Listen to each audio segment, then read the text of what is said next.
Good evening. Yes, on behalf of the Annapolis Police Department, I'd like to welcome the Eastport Civic Association to the building. Before we get started, Lieutenant Krause was gracious enough to put some literature on the side over here. We have bottled water, soft drink, numbers of snacks. I know it's near dinner time, and many of you have been working and came right here from work. So if you get a little hungry, the bathroom is in the back, right-hand side, in case you need to use it. And just feel free to get up and help yourself. I'm kind of excited about presenting. We've done this now a few times, and I'm hoping that we find this process informative and engaging. I like to thank the men and women, the hardworking men and women of the Annapolis Police Department.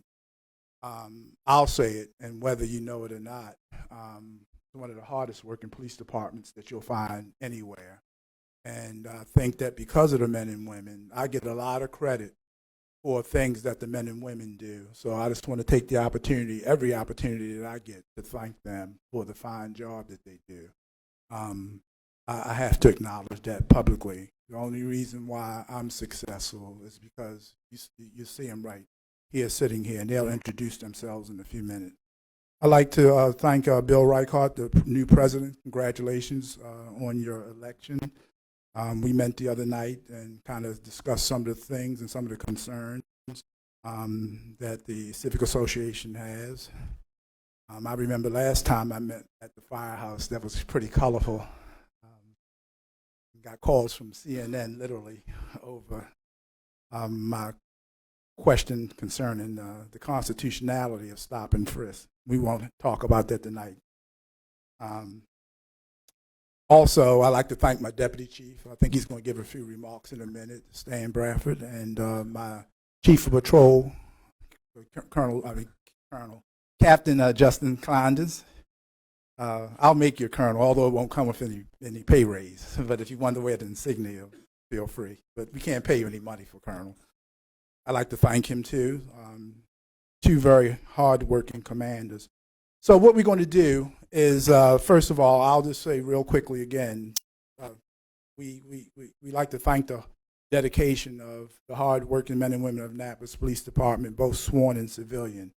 We're in the process of trying to reorganize the Annapolis Police Department to meet the demands that's been placed upon us. Some of it because we belong to every community in the city of Annapolis. Mayor Buckley has just won re-election. He ran on the first time around, and his mantra was "One Annapolis." And One Annapolis means that everybody should have access to a safe community. One of the biggest civil rights issues is community violence, in my opinion. We have more people die at the hands of members that they know in the community for failure to resolve conflicts than the government does. So we have to find a collective way, to come together and have an open and honest dialogue about your police department. What we're going to attempt to do tonight is kind of demystify how we operate. I see the public safety chair, and I need to acknowledge them, Alderwoman Rhonda Pindell Charles, who chairs the Public Safety Committee for the council, and I think Carma O'Neill, newly elected councilwoman, is on that committee, and I believe DeWan Gay, I thought I saw him walk in. No? Okay. That was Tola, okay.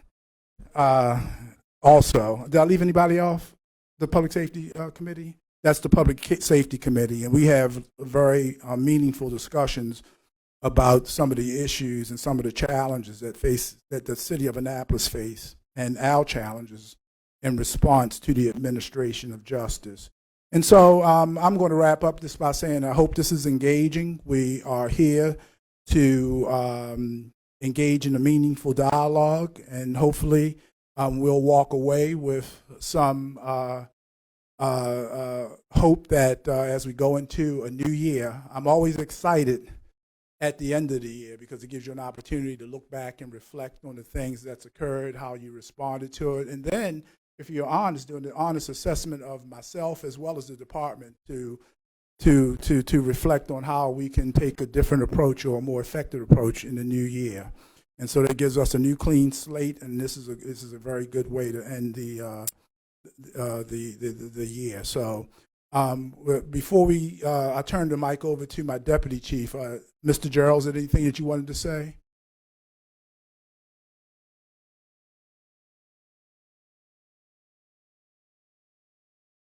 And in the interest of time, I know it's a lot of people here. I was going to try to acknowledge everybody, but it's quite a few. So as you speak, would you just please identify who you are, especially for the live stream? This is being live streamed, so please identify who you are and who you represent, and then we'll take it from there. So without further ado, Stan, if you want to come up and give a few remarks, the floor is yours.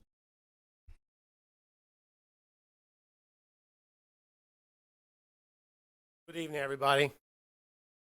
Elected officials, community leaders, city manager Dave Darrell. Thank you guys for coming here. We've been doing this for a couple months now. We did this a little bit different for different groups. Of course, there's some sensitive information that we have sometimes that we cannot give out to the general public as it relates to specific cases as it relates to crime, but we'll give some overall numbers as we're talking about crime and try to break that down to your specific areas of concern.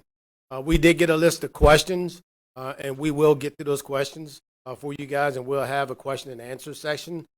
However, I think it's important before we get started, and we have a presentation, we have an agenda, and we're going to try to get through it, but I think it's important that everybody get to see how the department operates, some of the challenges that we face as a department, so that you know exactly how we operate and what we're dealing with. So we will get to your questions, so please let us get through the presentation, and then we'll get to that section. I know it's a lot of people in here, but I want to introduce those people from the APD. If they can just introduce themselves real quick, and then we'll get into the presentation starting with Christina O'Neill. And just tell them what area of responsibility you have. Yep, Christina O'Neill. I'm the crime analyst. I'm Michael McDonald. I'm the acting captain of the operations division.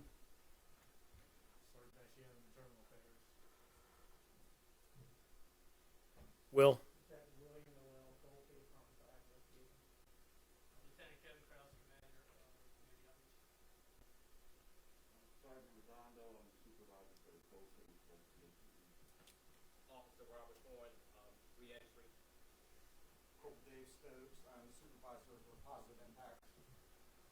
All right, you got two lieutenants on that side.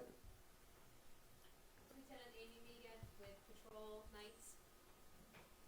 And Acting Captain Dave Miguez. I'm the commander of the Administrative Services Division. All right. And Christine O'Neill, who's going to, are you starting off, Christine? Who's starting off? Dave Miguez is going to start off. But I want to point to Christine. You know, a couple of years ago, we didn't have a crime analyst. We got her hired, and what she does is important to us. And we're able to take that data that she's able to provide to us. You want to talk about it? Well, I was going to. I'm sorry. I was going to say that I'll real quickly, after you're finished, explain how we've gone from the uniform crime reports to NIBRs, if that's good. Okay, and we'll talk about the importance of that. You can expound on that. All right, so with that, I'm going to turn it over to Lieutenant McGuinness. Okay.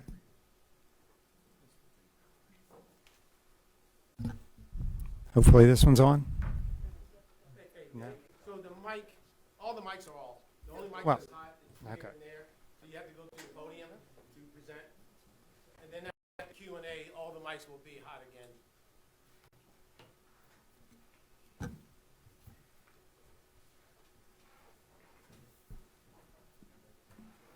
Okay, good evening. So here at APD, we have about 196 positions for the police department. About 2/3 of those are sworn and about 1/3 of them are civilian. Currently, out of the 124 positions that we have for police officers, we have 108 of them filled, so about 87%. Let's see, since the beginning of last fiscal year, we've lost 15 sworn members and we've hired 12. We're still actively hiring. We put out our vacancies in our daily report, which are currently lateral police officers, cadets, crossing guard supervisor, and an IT project manager.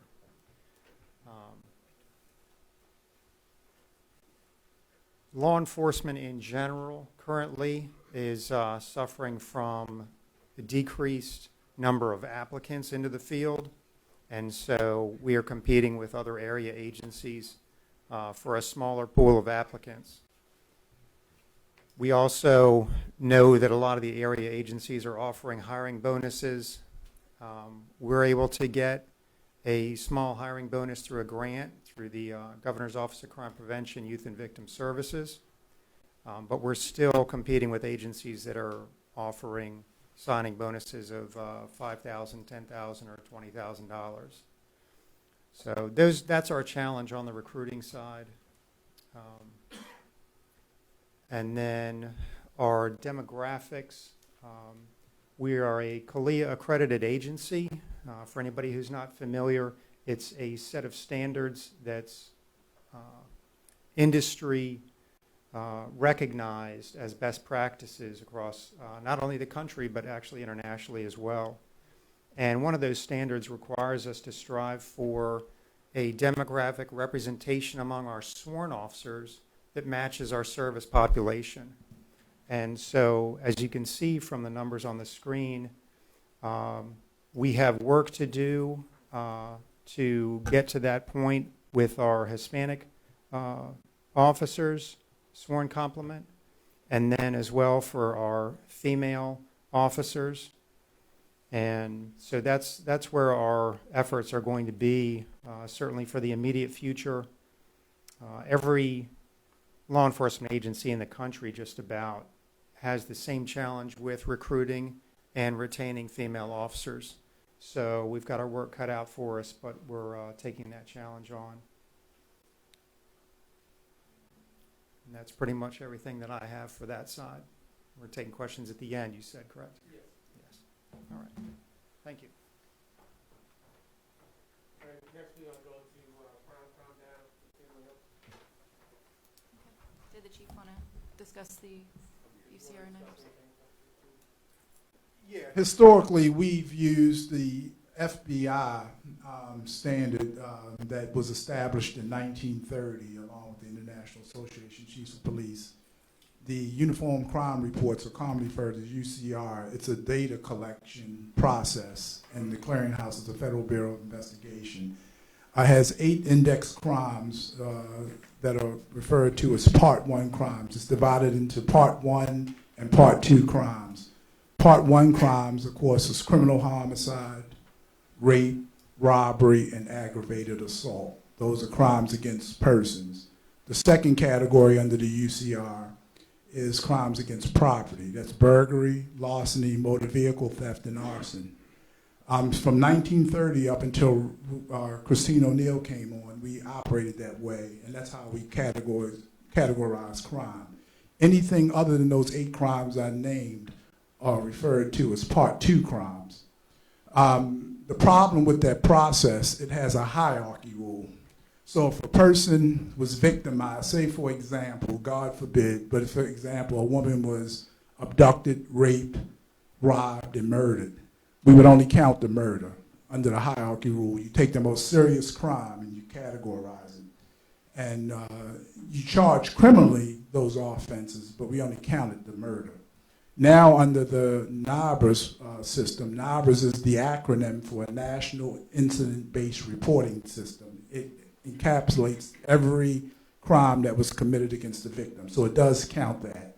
In the short term, it would appear our numbers are increasing, only because we have a more accurate accounting of the numbers. So when we get that fully implemented, it'll appear initially that the numbers have gone up. They haven't gone up. In many ways, they've gone down because our enforcement efforts have been more stringent.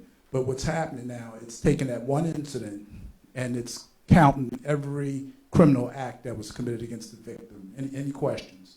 And so we've gone from a uniform crime report, the way we collect data, UCR, to a NIBRS, National Incident-Based Reporting System. And then Ms. O'Neill's going to kind of elaborate on that more. Thank you. Sure. Yeah, thank you. So to add on to that, we can take a little deeper look into what is now counted. And this is, again, a national standard. This is not because I came and decided to change this. We see that in the SRS or NIBRS system, summary reporting system is what the SRS stands for. There were 10 offense classifications with 1 offense counted per crime and incident. And with NIBRS, there's those 52 and up to 10 offenses counted per each incident. Additionally, there's all these attributes that are now required. So moving forward, there's going to be additional areas where we can expand our analysis on any type of crime here. So good news in general. NIBRS also included a crime against society. So in addition to the crimes against person and the crimes against property, there's also a new category called crimes against society, which includes examples of animal cruelty, prostitution, gambling, anything that's affecting society in general. So moving on, we're going to start with the big picture crime timeline, and this is looking at the 7 main index crimes, working down to more recent trends. So this chart shows the part 1 since 1977 through 2020. And this will all still be in that UCR coding system.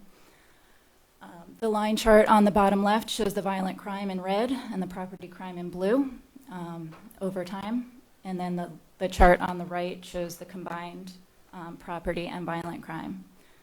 We see this dramatic sharp drop off here in 2008, 2009, and since 2009 we have remained fairly consistent in both violent and property crime.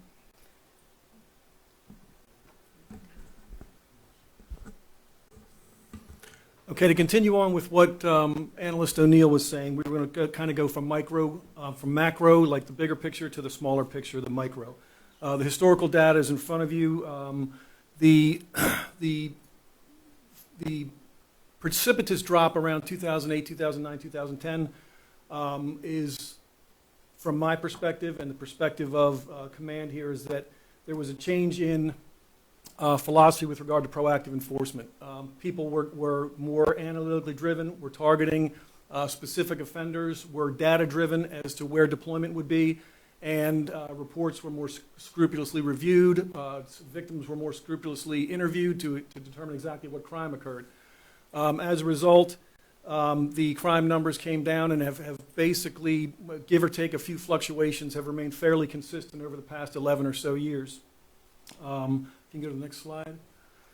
This is a comparison of crime from 2019, 2020, and 21, each one comparing the previous year. So 18 versus 19, 19 versus 20, 20 versus 21, and that's from January 1 to December 7th. Again, you'll see there was a slight increase from 18 to 19, and then it fluctuated back down from 19 to 20. Part of that certainly could be attributable to COVID, less people in the streets, less people going into businesses, some things that COVID could have interacted with or caused some fluctuations in certain behaviors. And then in 20 to 21, we have seen, again, continue to fluctuate or move down. And I'll get to, as we move farther along, some of my, at least, or our beliefs that perception sometimes perception of crime certainly is a real thing. Perception of what's occurring in the community is certainly a real thing. But over a course of time, the numbers themselves may not support that there's an increase in crime. Although it certainly feels like to community members and people living in certain areas that crime has gone up. And I'll kind of move toward that as I continue along. Go to the next slide. So this slide pertains to 3 years of statistical information regarding homicide, criminal homicide, shootings, and shots fired calls, or shots fired incidents. I want to preface the shots fired is a kind of an interesting concept to grasp. Over the course of a given year, the Annapolis Police Department will receive many calls for shots fired. Certainly any citizen who hears what sounds like gunfire should and does oftentimes call the police. So if you think to yourself of the 100, 150 shots fired calls we may get a year, think of the lion's share of them occur around the 4th of July and around New Year's Eve. Great majority of those, many of those we can confirm are fireworks calls. Police officers will pull into the area and someone will tell them that kids were using fireworks, or they'll see someone using fireworks. So the next step in the shots fired call is when we can confirm by evidence that we know someone was firing a gun. How do we do that? A witness tells us. There are shell casings on the ground. There's ballistic evidence on the ground. There's property damage that bullets have struck a car, a dwelling, anything that concretely indicates to us that someone was firing a gun. So the rub in there is there is definitely times when there are shots fired calls where we find no evidence or no concrete evidence that shots were fired, but certainly shots could have been fired. We don't deny that for 1 second. So when you see shots fired reports, those are the times when we have found concrete evidence that someone fired a gun at that location. That doesn't mean that's the only number of times people fired guns in Annapolis. So based on the locations, this map you'll see, we track where these incidents occur. This is again trying to use data to predict future violence. It's again using data to try to predict who's committing the crimes. We work with our officers on the street who lives in these communities who are potentially problem offenders or problem people. But we use this information to try to proactively and intelligently deploy the resources that we have into areas where we can track over a period of time that gun violence and violent crime has occurred. If you can go to the next slide. So then we tracked it by when is it occurring? Is there any particular pattern? So these are 2019, 2020, and 21 months of the year, and you'll see that it again represents criminal homicide, shootings, and shots fired incidents. If you look at the grand total, so in 19 there were 32. In 20 there were 41. In 21 there are 40 right now. There was an uptick from 19 to 20. We are about at the same number with 3 weeks left in the year from 2020 to 2021. The difference is, as you look at it, each year kind of had a random month or two where there was a spike. Now, it is certainly our job from the criminal investigation section, from the patrol section, from the intelligence unit, to try to figure out what's causing that spike. But there's generally no consistent pattern to it. So certainly in 2021, between October and November, there's a spike in gun-related violence. That's where we kind of go back into the perception angle or the perception of violence. Certainly, anybody living in the communities or reading the newspapers, and there's at least 17 gun-related matters in a 2-month period, that is certainly, even if it's just, if the perception is reality that there's crime going on, there's violent crime going on, and we recognize that, and we as a department make every effort to respond to that, while still, and not try to minimize that, while still recognizing that the overall, over time statistical numbers don't show a dramatic increase in crime or an increase in crime. That really is irrelevant to that community that's experiencing gun violence in a very short period of time.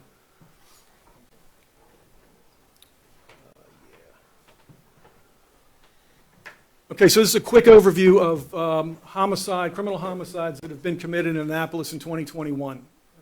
The incidents that you see that are colored in that pinkish color, they are all solved. The person has been arrested and is currently incarcerated waiting trial. That the one that is not highlighted is still actively under investigation.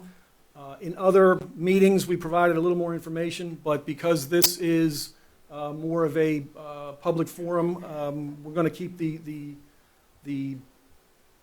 the progress of that investigation to ourselves at this point, but we are, it's very actively being investigated. That's a juvenile male was the victim of a gunshot wound at 432 Captain Circle. Each one of these cases was, I'm going to stop myself from going into too much detail about the investigative process. So again, it's suffice to say that 4 of the 5 are cleared, and the uncleared one, we're confident we're moving in a very positive direction. So moving down into this, again, from macro to micro, this is the sequence of events that dramatically kind of showed a spike in crime in the month of November. We took out a lot of information from this slide, again, because of the public nature of this forum, but it's suffice to say there were 3 non-fatal shootings and 7 discharging of firearms, confirmed discharging of firearms incidents during the month of November, much of it in the early part of the month, and happened back to back to back, straining some resources, but that's beside the point. Of the 7 shots fired incidents, we are able to confirm through the early stages of the investigation that they were not simply just someone shooting a gun in the air, or they were actively shooting at somebody. We are just very fortunate that they missed.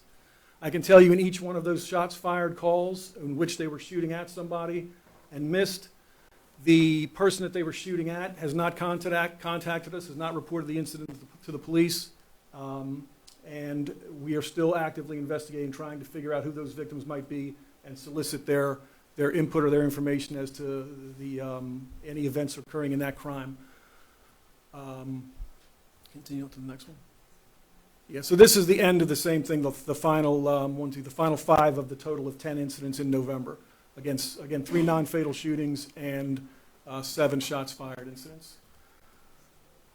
And then this is the specific locations with regard to those 10 incidents. And if you overlay this map with the map that you saw earlier of the 2019, 20, and 21 gun-related violent crime incidents, you'll see that they're practically mirrors of each other.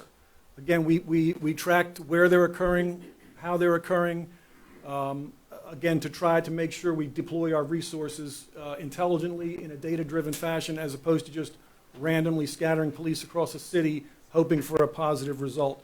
Obviously, I can say from the criminal investigation side, we look for why this is occurring. We share information on a routine basis with Anne Arundel County, our federal partners. We have members of the Annapolis Police Department that are task force officers, which is they are federally deputized with the FBI, with the ATF, and with the United States Marshal Service. In addition, when we have information, again, in this information sharing with the county, I can give an example of 2 cases or 2 incidents in the last 5 days. So on December 9th and on December 10th, we got information from the county. On the 9th, they stopped a car, arrested 2 individuals, recovered 2 handguns. They stopped that car in the county. However, both of those residents were Annapolis City residents. They contacted us, let us know to see how that might tie into any of our investigations, if there's any evidence that they recovered that may be connected to any of our investigations. Additionally, they had an assault case out in the county in which a female was eventually charged. She was in possession of a Polymer 80 ghost handgun. Again, they immediately contacted us, let us know. We obviously recognize that the boundaries of Annapolis don't go by zip code, because everyone knows you can have a zip code out at the mall or out in Cape St. Clair or in Arundel on the Bay that carries an Annapolis zip code.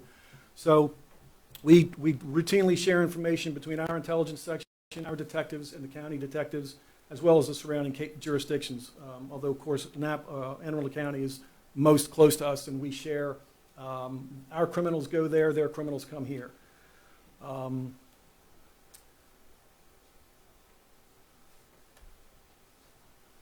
So the last thing I want to talk about, two quick things. We track our overdose numbers, because obviously the opioid epidemic is, it wouldn't be an exaggeration to say it's a tragedy for the entire nation. So we track our numbers. Our current numbers for this year, our year-to-date overdoses are 124. Last year, they were 187. 19, they were 153. 18, they were 184. 17, they were 164. So we're at the lowest level we've had in 5 years. That's for overdoses. For overdose fatalities, we're at 17 this year. Of the past 5 years that we've kept track, that is the second highest number. The previous highest number was in 2020, where we had 26 fatal overdoses. And lastly, when I talked about several times about redeployment or deployment of officers based on data and statistics, we recognized this spike in crime, in gun violent crime in November. And we thought to ourselves, what can we do to best impact or minimize or reduce or catch the people committing these crimes? Without going into detail about the investigations, every one of those cases is assigned to a detective. Every one of those cases is being investigated. However, that's not going to, the investigation doesn't stop the future crimes. So we redeployed members of the Drug Enforcement Unit. We detailed some people to that unit, and we sent them out with specific instructions on gun enforcement, intelligence-based policing. In the first 10 days of them doing that, actually it all occurred within a 4-day period, they made 2 arrests of individuals in Annapolis carrying handguns on them with criminal records known to law enforcement, known as members of that have in the past been involved in criminal activity. Additionally, they conducted an investigation in which 2 additional guns were recovered. Without going into details of how, that case is still being investigated, and the persons that were in possession of those guns are still under investigation. Of those 4 guns in that 4-day period, 3 of them were were again these it's probably a term that most civilians don't recognize. They're polymer 80 guns, which are we generally call them ghost guns. They're guns where you can buy the parts and construct them yourself. In addition, one of them was a gun that was stolen in North Carolina. They were all semi-automatic handguns, fairly high capacity handguns. So we believe that redeployment of those officers, I can tell you that the guns were from basically dots on that map is where those guns were recovered. So it is our belief that using the data to deploy our resources, to, when needed, to redeploy people from one section of the department to another, we believe it has helped. We haven't had I hate to even say it, but we haven't had a confirmed shots fire incident or gun or homicide or shooting. The last one was on the previous map, was November 23rd, and we are very confident that some of these decisions we've made has played a part. It's very hard to measure law enforcement. It's very hard to measure what you prevent, but it's suffice to say that it appears to be bearing fruit in the decisions we've made. So that's an update kind of from the big picture to the small picture. And certainly, as Lieutenant Miguez said, we'll be happy to take questions at the end of the presentation. Thanks, Mike. You hear me? Thanks, Mike. Some of the things, so I'm going to go back to what Mike just talked about. So when you look at that strain of shootings that he talked about in the month of November, I know he talked about the 4 handguns that they got for the redeployment of troops. But during that string of shootings, you guys recovered guns also off of, I think, 2 juveniles that was involved in that. So those persons were arrested also. And when you see these maps, so we just don't collect data just to come down and look at the pretty colors on here. We actually do something with it, and you'll hear from Captain Klein in reference to that. Mike talked about the most violent stuff, the homicide, shootings, and shots fired. Also, we're concerned about, and we use the data that we get to also respond to robberies, aggravated assaults, car thefts, and other crimes in the area. We meet as an agency often. Officially, we meet here bi-weekly to make sure that we're constantly evaluating this data so we can make sure that our patrol guys and our other units for enforcement are in the right place and doing the right enforcement. And not only are they doing enforcement, they're also out trying to generate information for the detectives to make sure we can put pieces together to get bad guys out of the community that's committing some of these crimes. So with that, I'll turn it over to Captain Kleindus. Good evening, everyone. My name is Captain Justin Kleinitz. I'm the commander of the patrol division. I'll just thank the deputy and Mike for stealing some of my thunder there. But it's probably because they know I like to run my mouth and I like to talk, so they wanted this to be nice and short. So it's probably why they spoke on it before I did. So just to reiterate, like what the deputy chief is saying, we actually meet bi-weekly in this room, and we do all this data sharing so that I know how I need to deploy and direct the personnel under my command to address the issues and try and predict some of the future issues that may be occurring with the trends that we're seeing delivered to us by the data. So just so you have a good understanding of what my shop looks like, a typical patrol shift is staffed with 2 supervisors and 10 officers. We are a little understaffed right now. I'm currently operating with 34 officers. That's not counting the supervisors. So our minimum staffing on a daily basis, 24 hours a day for 2 shifts. So we have a day work and a midnight shift. They work 12-hour shifts, is 7 cops and 1 supervisor, a minimum for the 7.2 square miles. So typically, what we found through our data is the average police officer is handling 15 calls per shift. Just that's 1 officer handling 15. A lot of those are responding to mutual calls with their side partners and their post partners. But that takes a significant portion out of their day, depending on the nature of the call, what it is. That's only one small aspect of what we ask our patrol officers to do. That is literally responding to the calls that come into the call center, either through 911 or the general line, asking for some type of police assistance.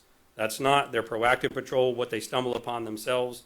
That's not any of the extra duty enforcement we're asking them when figureheads or local politicians or community residents or community leadership calls and asks for some traffic enforcement in this area due to speeding or subjects running red lights or running stop signs. We task our patrol officers with those extra tasks. Frequent checks of known crime areas, no problem areas.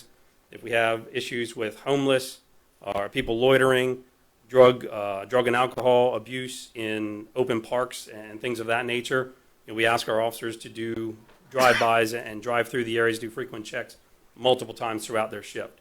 So there's a lot more that the actual officer does other than just sit around. They're not sitting in their cars just waiting for that next call to come. That's just a small part of their day. So having said that, right now, again, I am at 34 officers.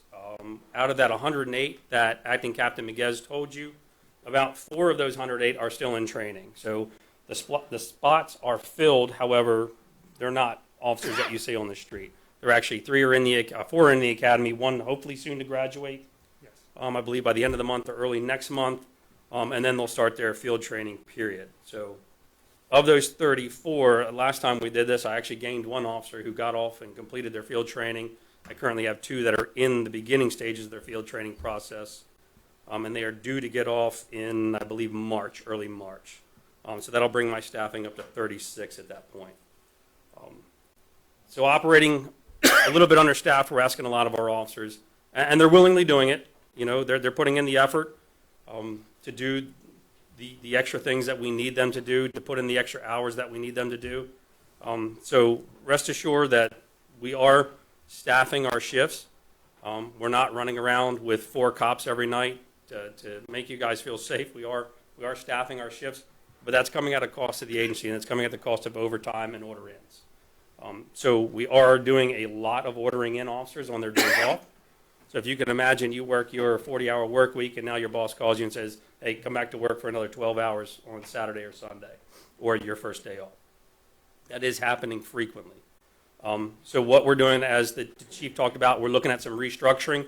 That should hopefully occur beginning of the year to try and plug some of those holes in the interim until we can get the staffing numbers up. At least the 4 people out of training and on the street as effective solo officers on patrol, and then try and restaff or reorganize the agency again. Just minor rearranging some chess pieces, that's all.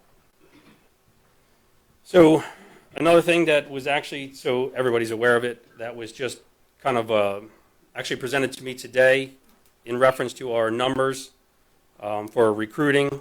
I know we have, I believe the city population was 51.4% on the map that you had versus the 13.9% that the agency represents in female officers. So a program was just actually submitted to me on my desk this evening that I have to present to the two of you, geared towards getting some of that, our female population involved and interested in law enforcement and trying to make our department reflect the city that we serve. So that's something I know that we've discussed in the past, and we're going to certainly look at that, take a good hard look at that and see if that's the program that's going to be beneficial to us. So in our biweekly meetings with all this data sharing, it absolutely drives what I do with my personnel. So we look at the last 3-year data. Typically, the last 3 years is going to give us kind of our crime trends.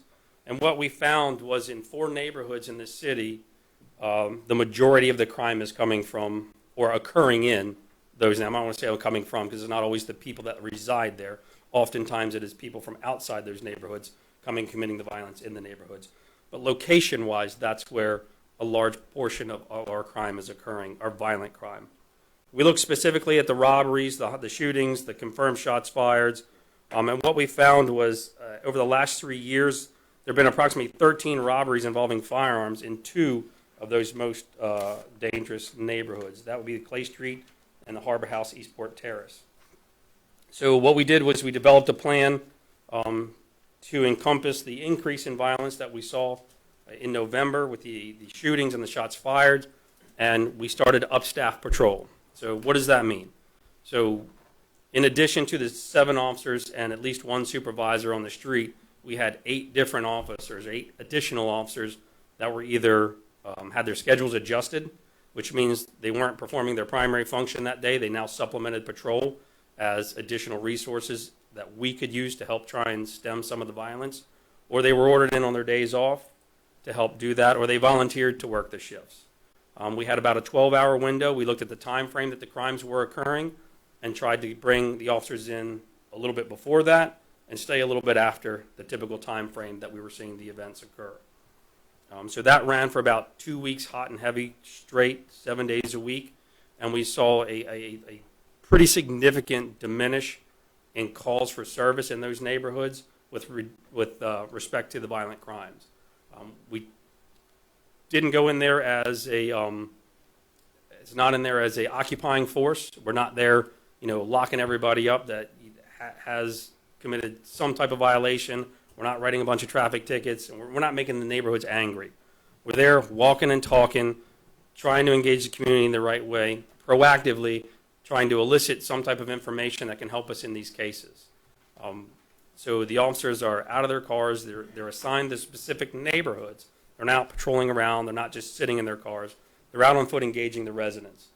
So that the residents understand that we do care, we do take it very serious. We understand it's not everybody in this neighborhood is a bad person. It's the individuals committing the offenses are the problem for this neighborhood, and we're there to help you solve them. We're not going to fix it by ourselves. That's why we need the community to engage with us as well. We need their help to make this the one Annapolis that we want. By doing that, we've noticed, especially with some of our shortages, we actually reached out to Chief Mike Wilson from the Maryland Capitol Police Department of General Services.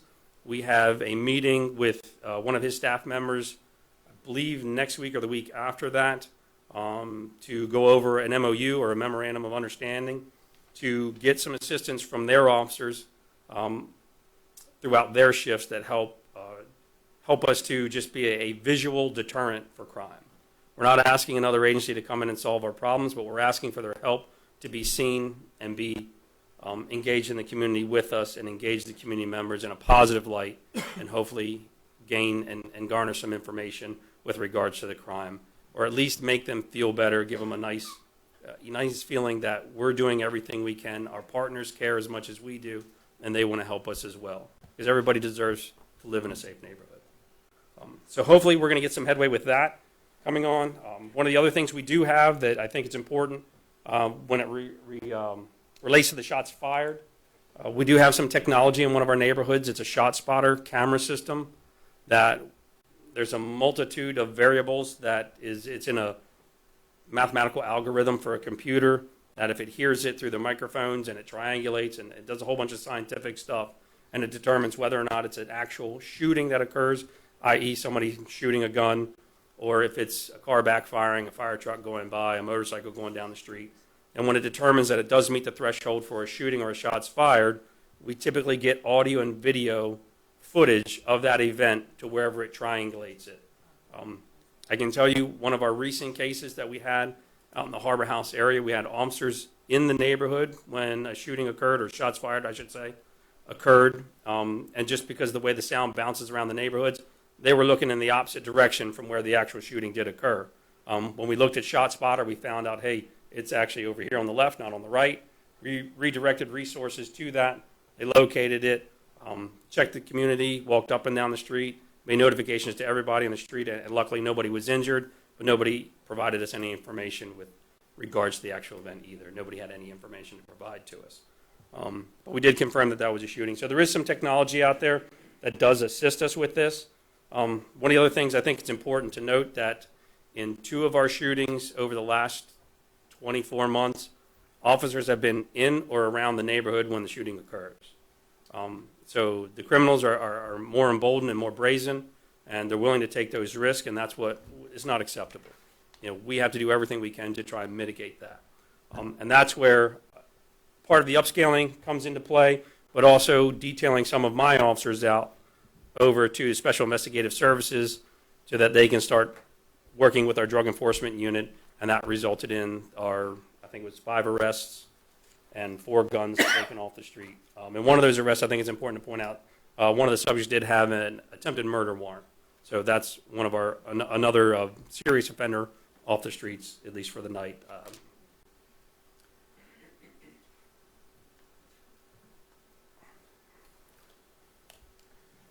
One of the other units that falls under my purview is the neighborhood enforcement team. I'm not sure if anybody's familiar with them. It's a small group of officers. It's a unit assigned with 5 officers. It's been woefully understaffed for the last year due to military obligations, medical leave, and detailing people to backfill with patrol.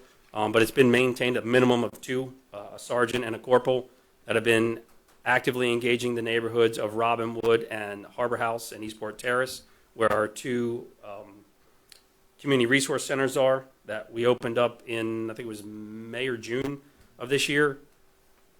So they have an office out there that's in the neighborhoods that community residents can come to for resources, not just from the police department, from Miss Erin Lee over here, the city social worker, and Erica Griswold. She still works with you, right? Okay. Erica Griswold, the care coordinator is her official title, to try and get whatever resources an individual or a family may need. We encourage the officers in the patrol squads to go out there and check in. We have a logbook that was actually just recently audited by my day work lieutenant, and the officers are indeed going out and checking in and logging in those books and showing their faces and spending times in those community resource centers.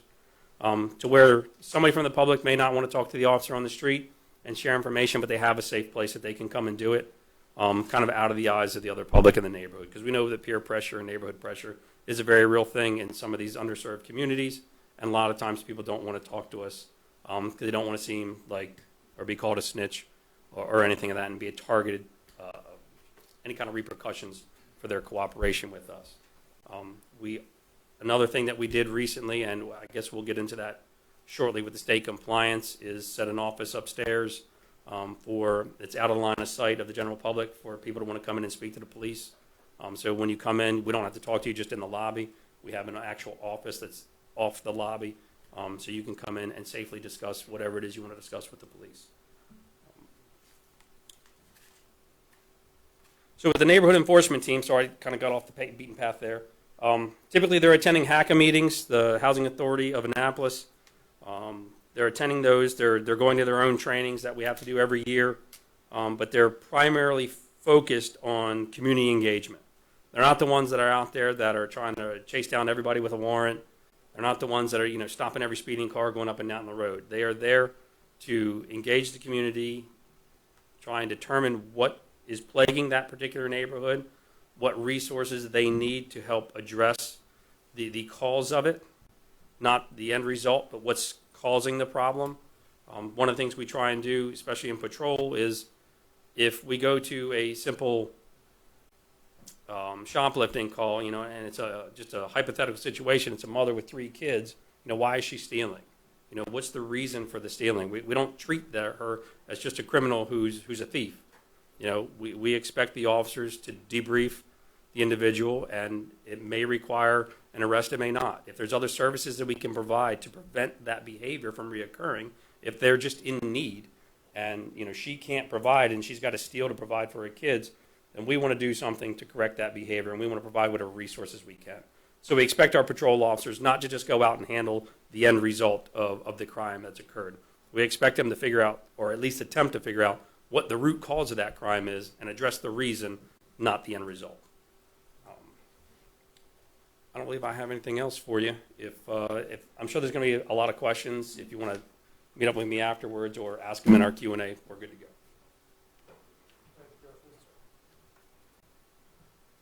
Just a couple things to reemphasize what Justin talked about.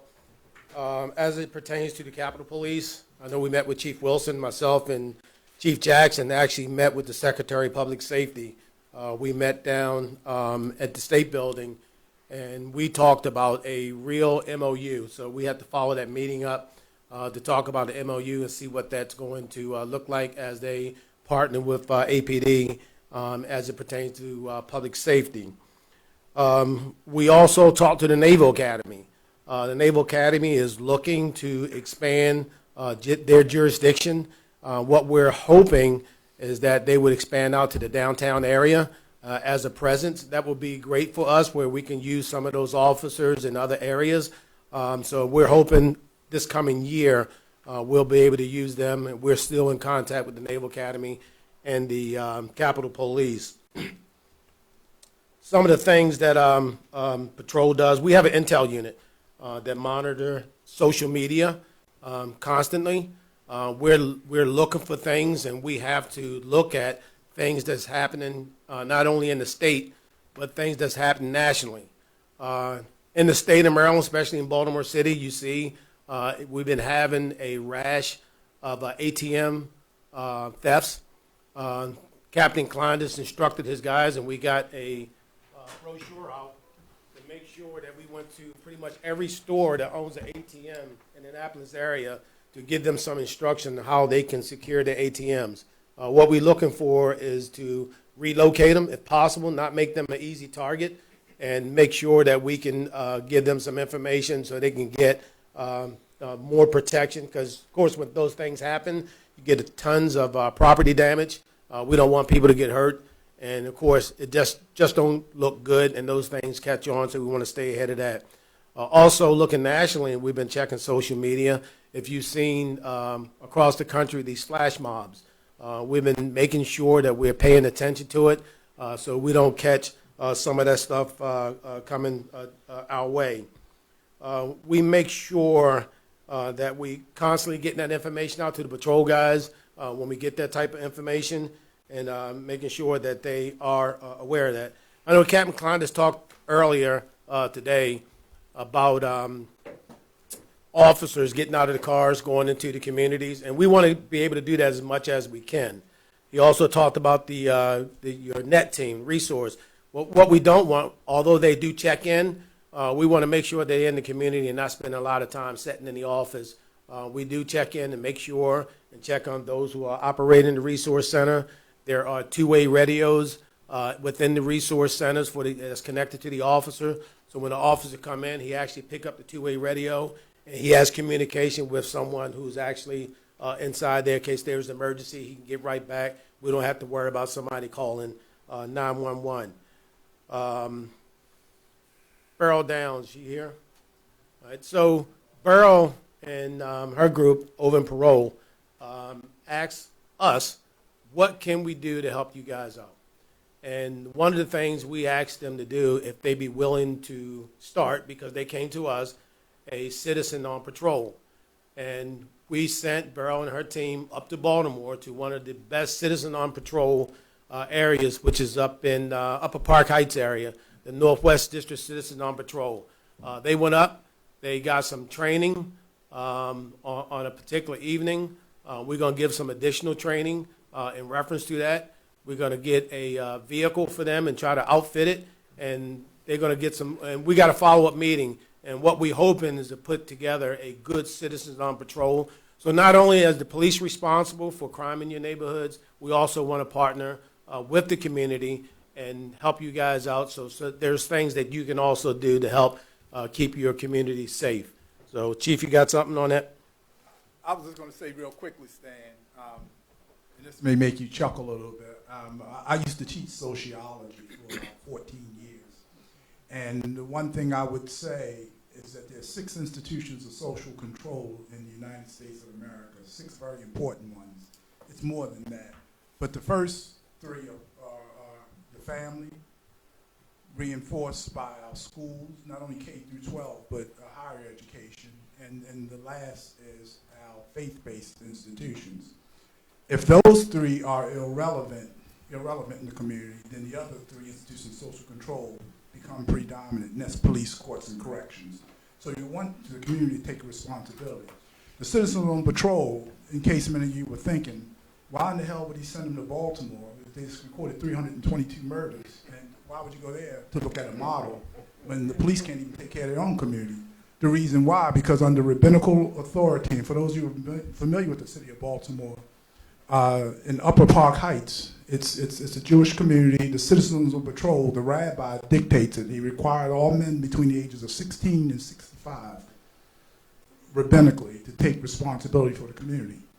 Hardly any crime ever occurs up there, because that's an example where you see them out there. You see not only their clergy, their rabbis, and their clergy, but you see young men, most of which are of Jewish faith, going out there night in and night out to take responsibility for their community. Word's gotten around that it's too complicated to commit crime up there, so you don't have the hopelessness that you have in many communities where residents have just waved the right flag and given up. So I thought there was an opportunity, Stan, to plug my 6 institutional social control philosophy and theory. And so I'll stop right there. All right. And the last point I'll make, I have 32 years of law enforcement. Most of that been in Baltimore. You got 40 years. As much as we want officers to engage the community and be out on foot, and that's encouraged. We want them to do that. I know when I was growing up, we knew the neighborhood officer. And normally, when something happened in the community, the officer knew exactly who did it. And the reason why, because somebody in the neighborhood that did it. Well, at some point in time, if you looked at the data that Christine put up from 1977 all the way through, and there's a reason why, and forgive me for saying this, why the United States military don't fight wars the same way they did during the French War or during the Spanish-American War. Their tactics had to change. Same thing with policing. Policing and crime, it went high-tech and it went mobile. Police department has to go high-tech. They got to go mobile, even though we encourage officers to get out of their cars and engage with the community. But we got to face those challenges that criminals aren't just located within the neighborhood. They come from other parts of the neighborhoods. They come from other parts of the city. They come from other parts of the state. They come from other parts of the country that commit crimes and go back to where they live. So we have to face that challenge and stick with that trend as much as we encourage officers to get out and meet their community. So that's it. And with that, we go into, Chief, you're going to talk a little bit about state legislation.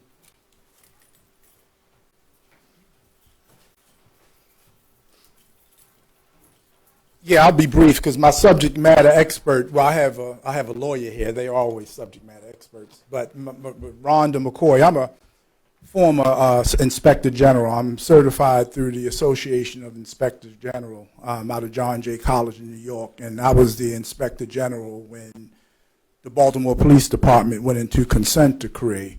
And while I was there, just to give you the backstory, I had an opportunity to work with Rhonda McCoy. She was my compliance officer and auditor when I held the office of Inspector General. And what Inspector General does is It's like a watchdog, and it guards against fraud, waste, and abuse. Any inspector general who's certified and who knows what an inspector general does and is responsible for will tell you inspector general is responsible for those three things. But also it's responsible for risk management, to make sure that we have the right systems in place to minimize risk, at a whole lot of levels.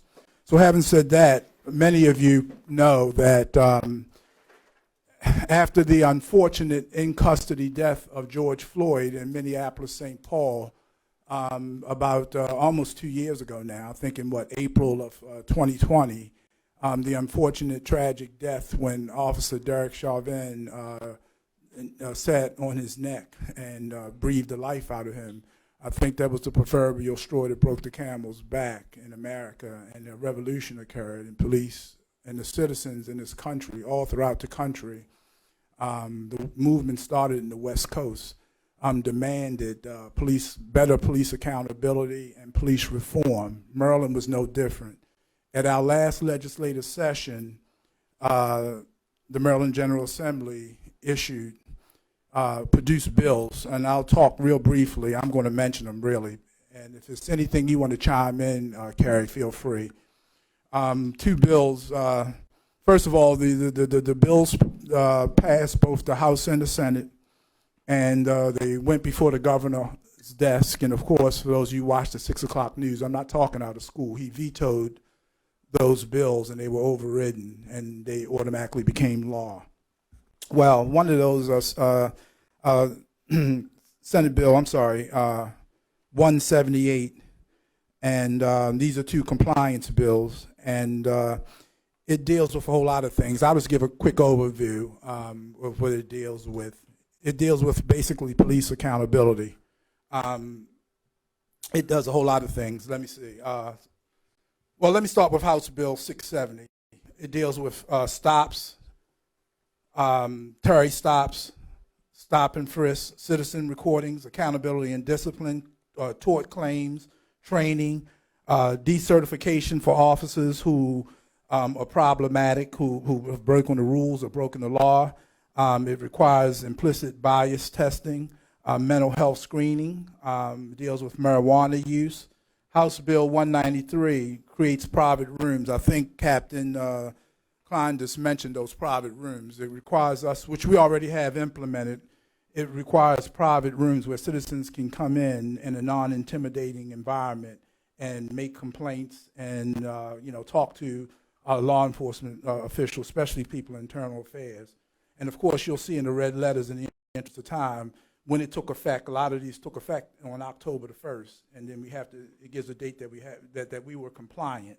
And as you can see, most of these things that have taken place October the 1st, we're already compliant now. For example, House Bill number 173, you can see that we were compliant with that on 9/25/21.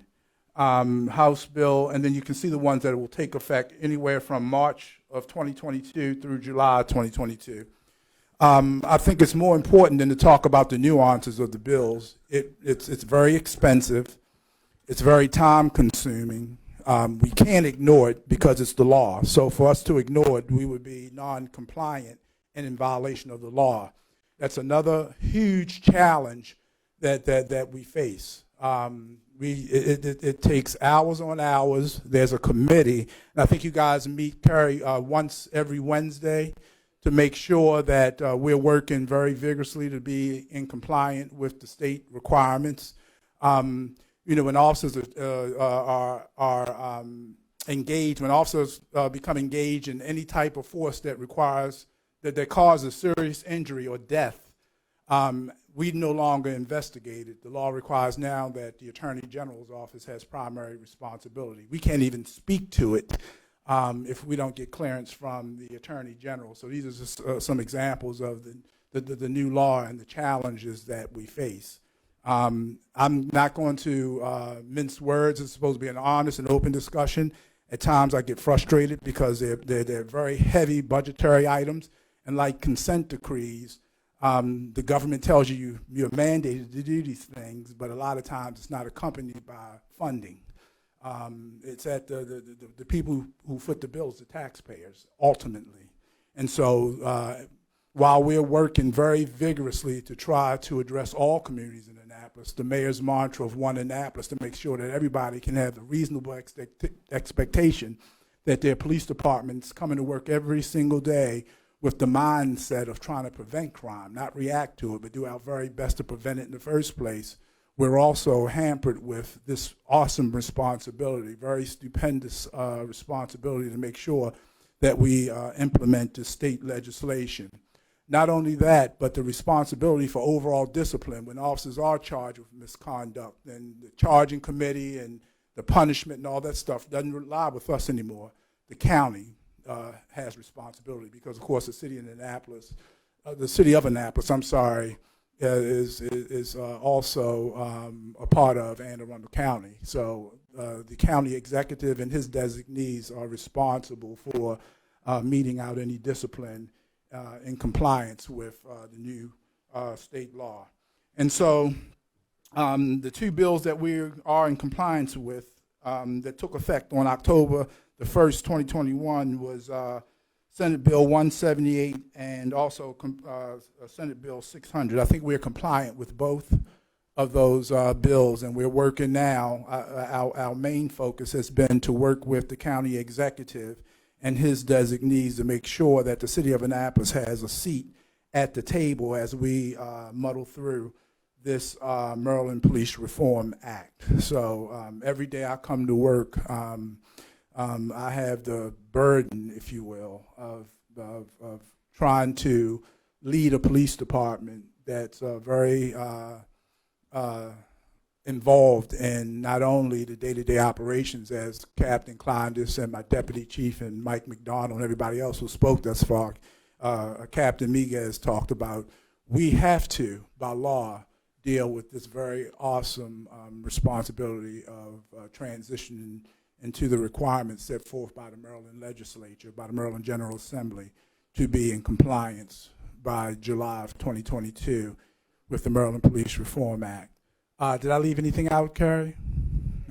Okay, thank you.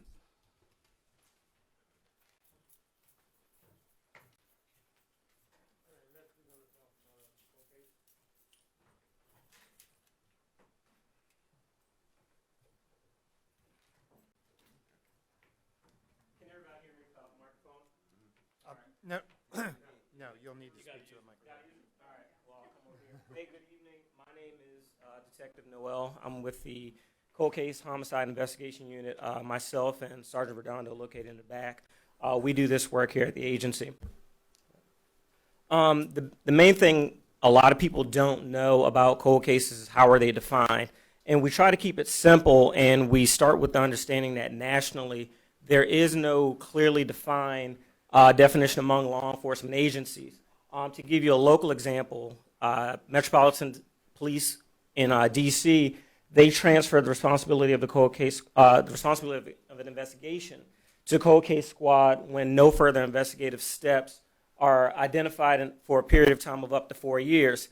Here at APD, we consider a case cold regardless of time when those investigative leads have been pursued and we believe they've been exhausted or thought they have been.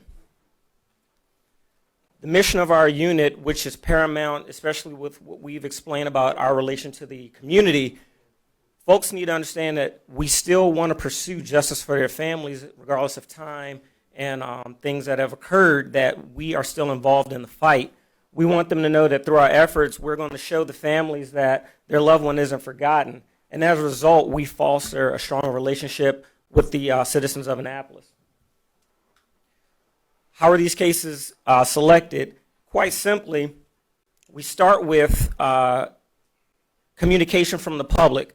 They can do that in a couple of ways. Families or concerned citizens reach out to the agency. They do so by phone. They do so by email, social media. Officers on the street, in the course of a parallel investigation, you may have someone stop an officer and say, hey, this case from 2000 whatever, hey, do you know any information about that? And thankfully, we have officers that will say, hey, I may not know the answer to that question, but let me get you to Sergeant Redondo or Noel, and we'll see what they can do for you, and they'll put her in touch with us. Like I said, it's either phone or email, but it doesn't stop just there. We have command staff, we have the chief, we have the deputy chief. They're contacted by members of the community. They're contacted by people from different parts of the city, and they'll get that word to us as well. This is a brief graph that I just wanted to show. We work in a historic manner.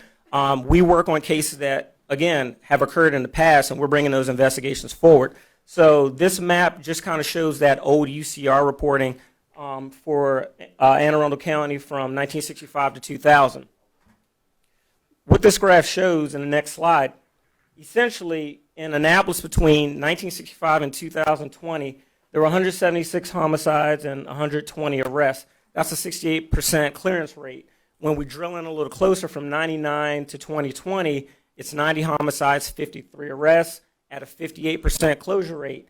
Bringing it a little closer to home, in the past 12 years, 41 homicides, 21 arrests, 51% closure rate. Now, nationally, with the exception of the last 10 years, Annapolis actually maintained a higher closure rate. But if you look, closure rate kept going down. So what does that mean for the cold case unit? We got more cases out there. So while we're doing a great job of closing cases nationally and locally, as you see with that decrease in closure rate, there's potentially more work out there that we have to get done. And it just means that we have to be up to the task. Our current caseload here at APD, we have 11 cases that we're actively investigating. Those 11 cases aren't representative of A, the total number of cold cases that are out there, or B, the number of cases that we're aware of. Those are just investigations that we're currently following leads that have at times shown to be promising.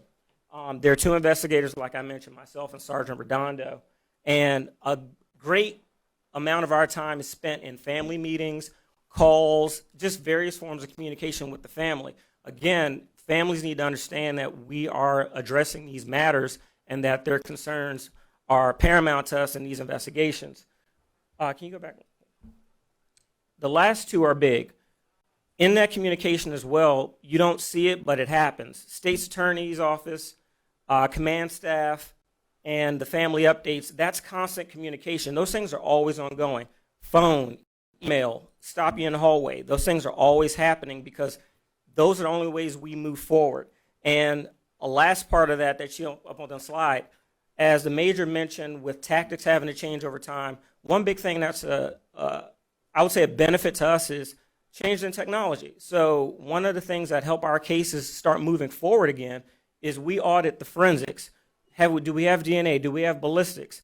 Some things may actually be able to be retested. So where those things are available, we do it. But it's a constant ongoing process. But it's something that we have to do because as things change, we need to change. Factors that assist, again, advances in that technology. If we don't see what's out there, we don't help our cause. So if we're seeing what's out there that we can do, we do it. Relationships change over time. There may be somebody 10 years ago that wouldn't say a word to the police. Well, guess what? 10 years later, they don't like you, and they come find us. And that actually can be a benefit to us. It happens. We need to pursue it. Those leads can be generated through fresh reviews. We sit down again with current investigators. If they're still in the building, we find them. We collaborate. We say, hey, what did you have on this case? I understand you got a homicide now, but what did you have on this one? We'll take it from here. And that also goes then to the state's attorney where available. Increase public support and interest. Where we can, we've had great partnerships with the Gazette. We've had great partnerships with WNAV where we've been able to put some stories out, again, thanks to their coming to us when they did, and get the word out of what we're doing. With that as well, Sarge and I need to be very efficient about how we manage the stuff that we have. If we can, I know we have a new RMS here at the station. We manage that information better, we can be more efficient at our job and be better at the time spent investigating these cases. And again, it all comes back to what have you done? Share it with the families. If they don't know what happened, it didn't happen because they didn't hear from us. So we try to make sure that contact is always up to date. And as I understand, questions will be at the end. Thank you.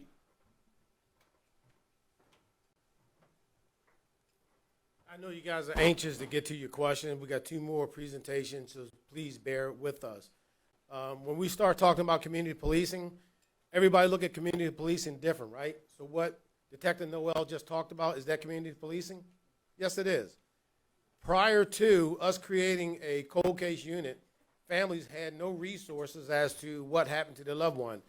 Imagine someone in your family has been killed and you never hear from the detective ever again. It's just never been the practice, or just the detective just been too busy. Being able to get back to families in reference to some of these things, we may not be able to solve every case, but we certainly can communicate with them. We can certainly let them know that we haven't forgotten their loved one, and that builds relationships with the police department and the community. So we got to have a reentry. Now, reentry may not be an interest to everybody here, right? But it's a relationship builder. It's a relationship builder with the most vulnerable people within our community, trying to help them to get out of their ways or getting out of crime. So please bear with us. We got 2 more presentation, and when we get them, look, we're here all night. We got nowhere to go. If you guys got the time, we got the time. We'll get this thing finished up.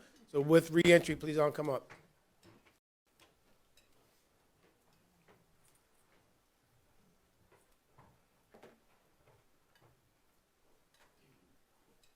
Good evening. I'm Corporal Dave Stokes. I'm the supervisor of our reentry unit, which is also known as the Positive Impact Program. Our unit right now has 4 members of the department, myself, 2 officers, and a community liaison. Like the major said, the purpose of the reentry unit is to help individuals who previously were offenders or incarcerated or previously incarcerated to successfully reenter society. We help them with drug treatment, mental health, jobs, job training. Currently, we have served over 300 or assisted over 300 citizens. As recently as yesterday, we helped a gentleman who just served 26 years in state prison for a crime he committed. He actually reached out to Officer Horn, who I'll introduce here in a moment, and he'll speak. He reached out to us and said, I want help. I don't want to do the things that I used to do. I want to be successful. I want to get a job and live a normal life. And we picked him up, got him into a transitional housing, and we will monitor him closely, as well as parole and probation. We have several other success stories who members who were once very problematic to the city of Annapolis, who were out there committing crimes, some of them crimes of violence, and they decided they wanted to change their lives and turn it around.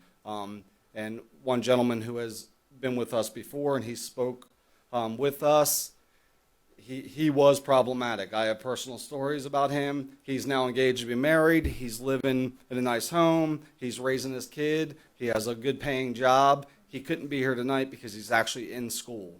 For the sake of time, I'm going to cut it short and introduce Officer Horn. Good evening. Just to piggyback on what Corporal Stokes had mentioned about reentry, this program is really designed to address the social problems in Annapolis and to provide opportunity for all the residents. We actually called it positive impact because we really want to positively impact the community. So we're taking a holistic approach and just dealing with all of the different issues, from vocational training to job placement, drug and alcohol treatment, transitional housing.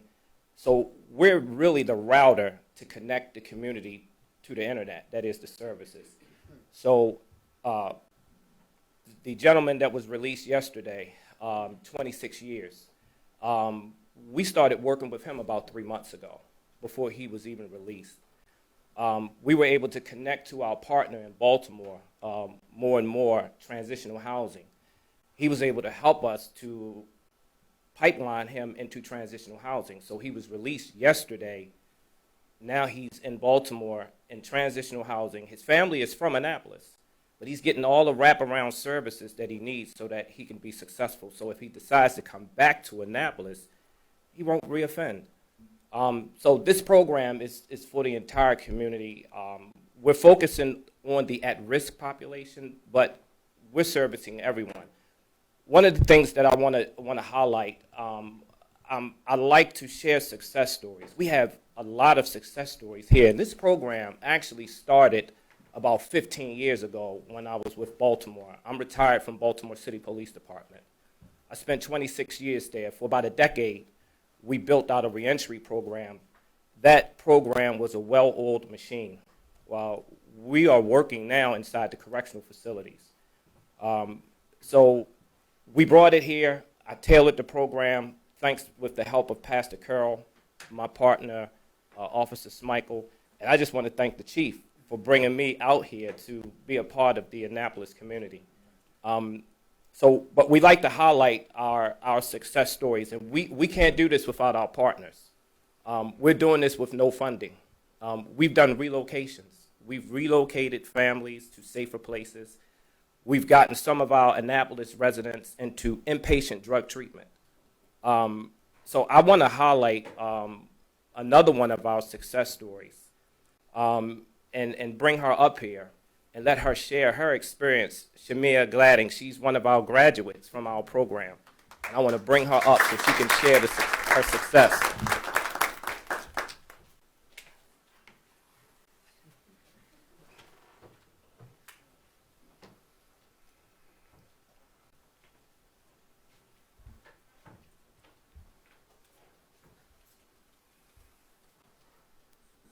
This is just an example of how short I am versus everybody else. When I first came up here, I was like, oh my God, I don't know what I'm going to say. I don't know why I get so nervous when I know half of the room and half of the room knows my entire life. But anyways. But what dawned on me was what you said. You said that you're trying to find the root of a lot of problems instead of punishing them. So before I came to Annapolis, I was at a homeless shelter. I was at Sarah's house. And I had no occupational skills. And I stole a sandwich from Safeway at Arundel Mills. And I got arrested for that sandwich. And I mean, they treated me horrid. I was like, okay, I'm going to just get through this. But then when they say that God guides your footsteps, 2 months later, I was here in Annapolis, in Harper House. And then it guided me to City Council with the shooting. I got so angry that I spoke on the podium, and I met all of them. Then I met Lieutenant Krause. So with that blessing kept coming, when COVID came, I'm unemployed. And I'm sitting in the office about to sign up for a resume builder class. And what sign or billboard I saw in the office? This one right here. I was like, what's that? And the man in the camera was like, oh, that's a reentry program. They doing automotive mechanics and they doing CDL. And I was like, automotive mechanics? I really wanted to do that because I want to get my feet wet so I can get ready for diesel tech. And they let me come. And I was the only girl there, so, I got a lot of flack. But it gave me so much more confidence that it made me go get my Class A license, too. But all of the support from everybody at Annapolis Police Department, and also the continuous love for these two, and also Officer Smichael. Now I have all that. I'm making the most money I've ever made. Can you imagine making $11.40? Now you're like $24 an hour. And on top of that, you get to show off in front of a bunch of dudes that you know all this car stuff. So it is a beneficial program. And even still, I know I put myself at risk as a resident, but I still pull up in my car and harass like the outside dealers. Like, why don't you come? Come on, just go. Ain't you cold? Ain't you tired of getting locked up? Come on to the program. It's easy. You got it. If you can calculate how to sell, you can calculate how to fix this car, or you can calculate how to do the pressurizing in an AC unit. It's not hard. Just come on. And a lot of them did take the phone number. So I'm hoping that a lot of them will do it. But everybody in this room, actually, it's all of you that made me who I am today. And it all began with just a sandwich that led me to all of you. and being able to be the best me I can be. And that's all I can say. I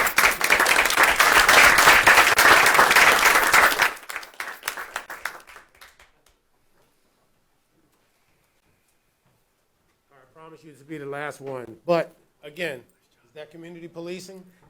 That's community policing. And I'm going to steal the chief's word. This is not a police department that's soft on crime. At the core of what we do, we still do law enforcement. If you go out there and commit a crime, our Justin guys, our guys, we're going to be out there. We're going to hunt you down. We're going to arrest you. But at the same time, if you deserve an opportunity, we're going to try to help you. If you look across this country, you'll find reentry programs, but you'll find a reentry program that's tied to police department in two places, Baltimore City and Annapolis Police Department. That's relationship building. The last thing we want to do is not have that connection to the community and that vulnerable segment of community. And for whatever reason, something happened, and all the good work, not just that we do, that you do, that it goes down to 2 for 1 incident. So we got to build these relationships and make sure we have some credibility with the community, and make sure if someone make a mistake, we still have the opportunity to repair that and continue to move forward. So with that, I'm going to turn it over to Before you call him up, this will be a quick message. I just want to acknowledge Bishop Charlie Carroll, too. You know, he is one of the examples when I say faith, family, and school, and he's been a blessing. He's also a survivor, so he has a testimony. You know, most of the people who lost their lives in Harbor House and Robinwood and the blighted areas, Bay Ridge Gardens, you know, many of them you presided over their homegoing service. And so the power to pair him up with Officer Smichael and Officer Horn and all of our Corporal Stokes in our reentry is another example. I used the example in Baltimore with the Citizens on Patrol under rabbinical authority. So now even on the Christian side, you know, we have to have people who understand Annapolis, because I get frustrated. When you have mental illness, hopeless poverty, drug addiction, alcohol dependency, broken homes, in any community, we have the unrealistic expectation that people are going to obey the law because the Maryland General Assembly says it's against the law. And then you're going to bring the police in there, and if we're too heavy-handed, we're villains. If we're too soft, we're villains. So it's a very, very challenging job that we have to do to balance both. So I just want to thank you, and I don't get a chance to do it that much, and I don't care what kind of time we're on. I want to take the privilege to thank you, and I see my good friend Rita Dorsey there as well. Okay, I'm done. I'm off my high horse now.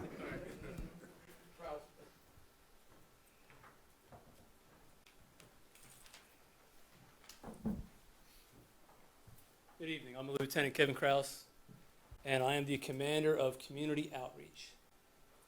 And we're going to go over some stuff here, all the community outreach stuff that we do. So if you want to go to the first slide. So back in 2017, I'll try to stay close to this mic. I like to walk around a lot, so I'll try to keep it close to me.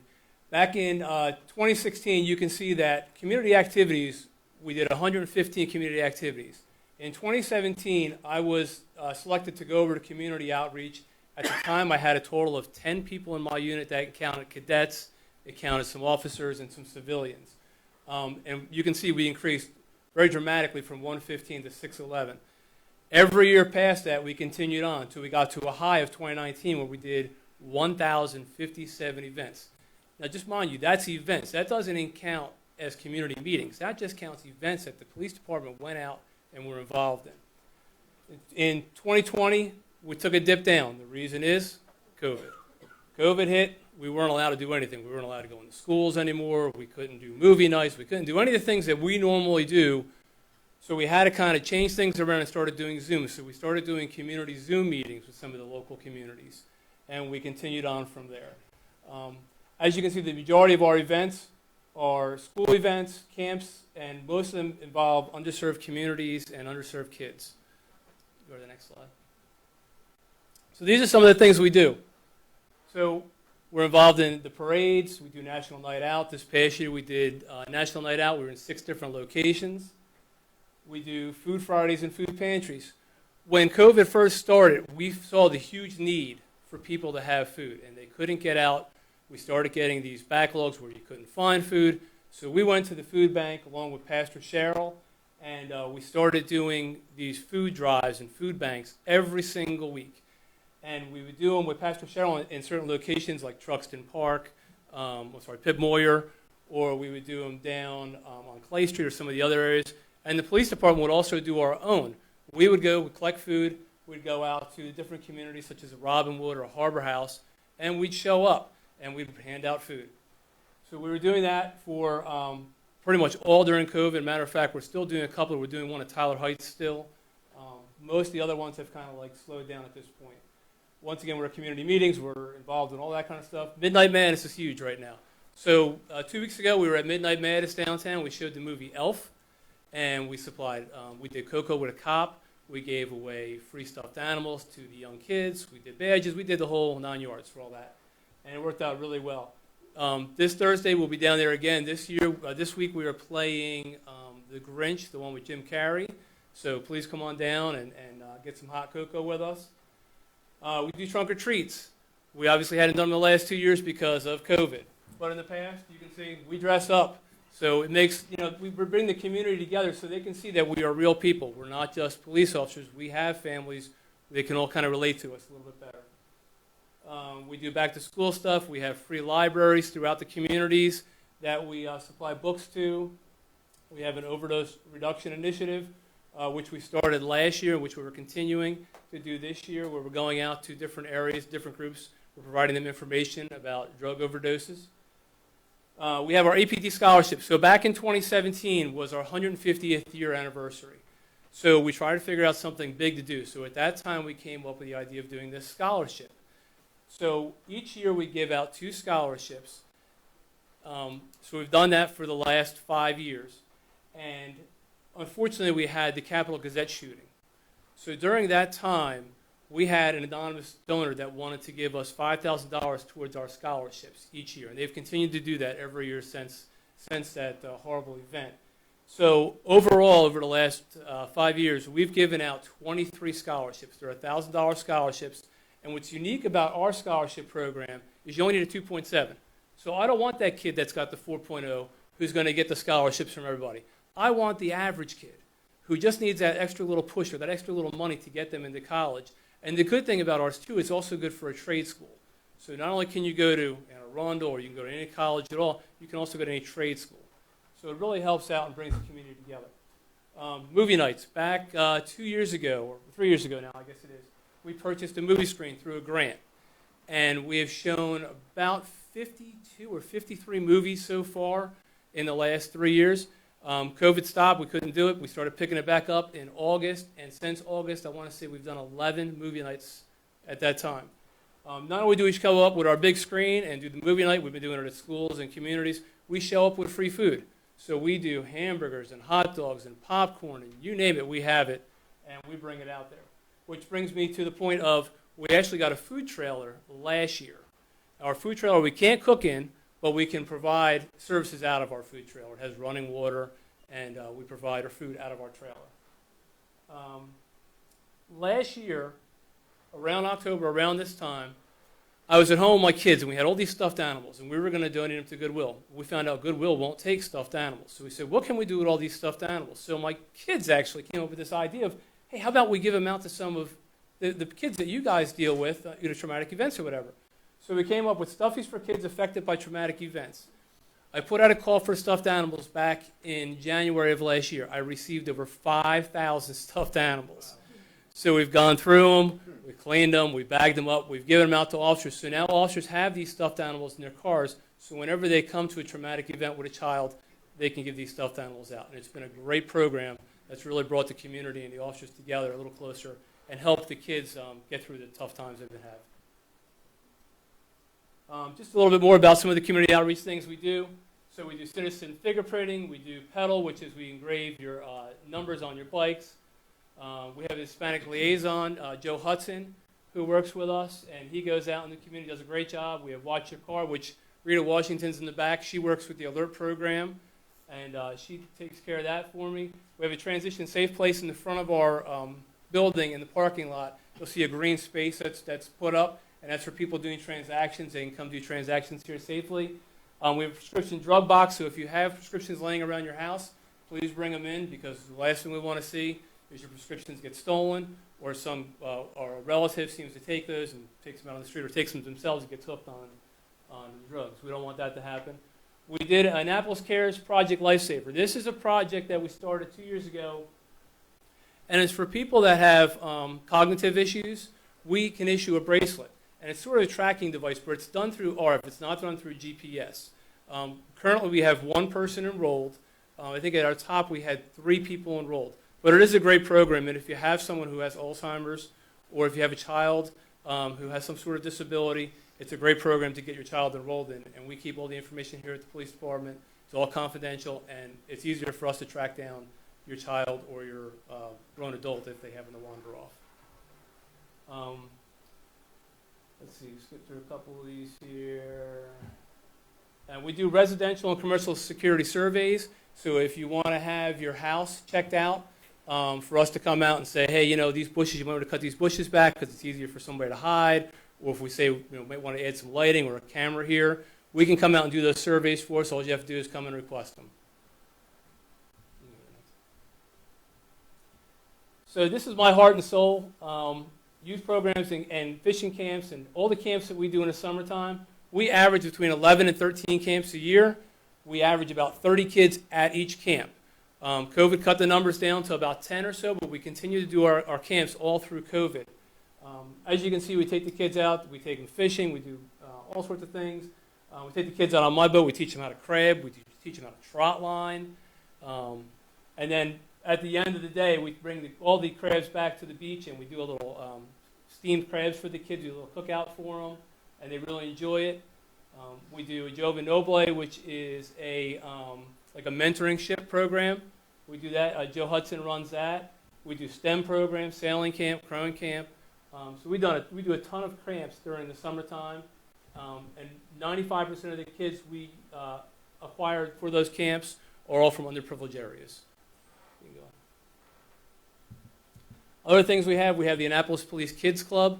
We take the kids to all these different locations that you see up here. We go to D.C. We take them to different sporting events, all different kinds of events we take them to. We started a new program this year called Vision Workshops that Lieutenant Amy Miguez was also involved in. And it was a great program. We took 7 adults, they were almost adults, 16 to 22 years old, and we matched them up with officers. And basically they told each other their stories through photographs. So they learned how to use a camera, which is a great skill and a thing to get them into, a nice hobby to get them into. But they also learned about their officers. And they made connections with those officers. And the person that I made a connection with, his name is Miko. And we met up a couple times, and we've stayed in contact. And it's been a great program to enhance our relationship with the little bit older kids. Because we do a lot with younger kids that are like under 15. So we're trying to develop more programs now to get more kids involved that are a little older than that. So that's part of the things we're doing. You can go on. We're in all the schools. Not all the schools, I'm sorry, let me repeat that. We go to all the schools, but we do things in some of the schools. So we teach there at St. Mary's Elementary. Currently, we are not teaching in any of the Anne Arundel County schools. It's not our fault we're not teaching there. Just as of right now, we're not allowed to teach into those schools unless all Anne Arundel County schools can be taught at the same time. So we can't just pick and choose what schools we can go to.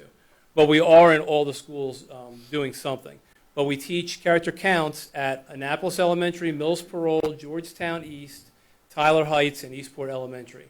We also do homework clubs at the Stanton Center, the Robinwood Rec, and the Harbor House Rec, Eastport's Recreation Center. So we're in all those places. We do Read Across America.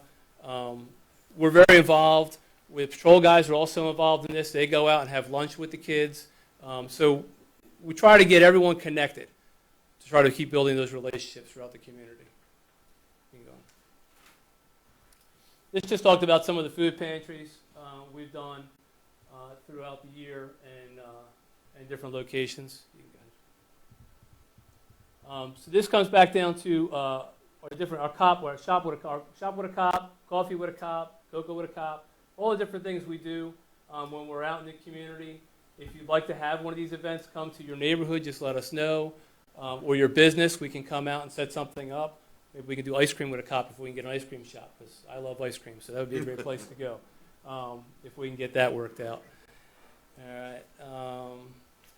Our next section is crisis intervention team. So currently there are 25 members of the police department, civilian, police communicating operators, and officers that are crisis intervention trained. If you look at the numbers for the warm line, now there's no way to break it down. They're saying, so we have to break it down by area code. So I know some of the area codes outside the city, but if you see, they've received over 4,000 calls, and our Safe Stations, which is a program that was developed, I don't know, maybe 6-7 years ago, maybe a little longer. I'm sorry, in 2017. They've received over 561 people coming in looking for help. So what happens is they go into those stations, and their contact, the crisis intervention team's contacted, and they get those people the help that they need, and they can put them in the right directions that they need to go. You see on here, we did a food drive, clothing drive. We had the horrendous tornado that came through Annapolis back in September, and CIT was out there supporting, but community outreach was out there too. Myself and Joe Hudson, we had our chainsaws, and Alderman Pindell Charles can attest to this. We were out in the neighborhood, and we were cutting trees down for people and cutting trees up for people, just trying to help people out the best we could, and we did that for a whole week. You can go on to the next. Next is our community resource centers. The community resource centers are located at 1453 Tyler Avenue and also at 1155 Madison Street, S4. The officers are there. Aaron is out there, so we have the city involved out there, and officers are in and out. So if people need to go talk to an officer or talk to other areas of the city, they can go out there and resources. They can get the resources out there for that. They opened up last year. I want to say, I'm sorry, this past year in May of 2021. And this is just some of the behind-the-scenes things. So, unfortunately, the police department's not very good at selling ourselves. We do all these activities, and yes, we have a website, and yes, we have this, but we've never been really good. I think pretty much all police departments are not really good at selling themselves, but we really do a lot. We had some people come in a couple years ago as chiefs from other agencies, and they looked at all the things we do here at the Annapolis Police Department, and they rated us. And at the time, it was the year that we did over 1,000 events. And they said that we were by far #1 in the state when it came to community outreach for a police department, and probably in the top 10 in the entire country when it came to community outreach. So, I mean, that just shows you how much we do. And, like I said, at one point we had 10. Unfortunately, staffing is an issue everywhere, not only with patrol and other parts of the units. Right now, I'm down to myself, a sergeant, and 3 civilians. So we're all affected by the staffing issues. And, hopefully once we can get some staffing pulled up, we can get a few more people into the unit. But these are just some of the things we do. And just so you know, too, everything we do and everything I showed you tonight is done through basically donations. So if you want to donate and support the Annapolis Police Department, we set up a Annapolis Police Foundation 2 years ago, and you can go right on their website and you can donate, and it basically takes care of all the things we're providing to the community, whether it's movie nights or food or summer camps or whatever it is. All those monies are used for those events. So if you would, please donate, and that's the end of my program.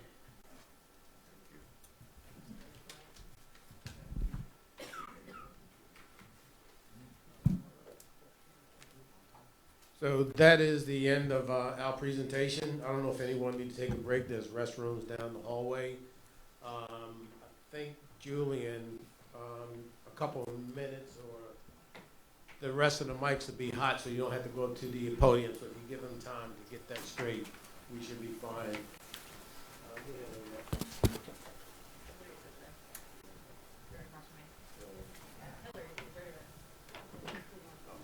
Okay, hey, Hillary, we know when he's gonna cut the mics on.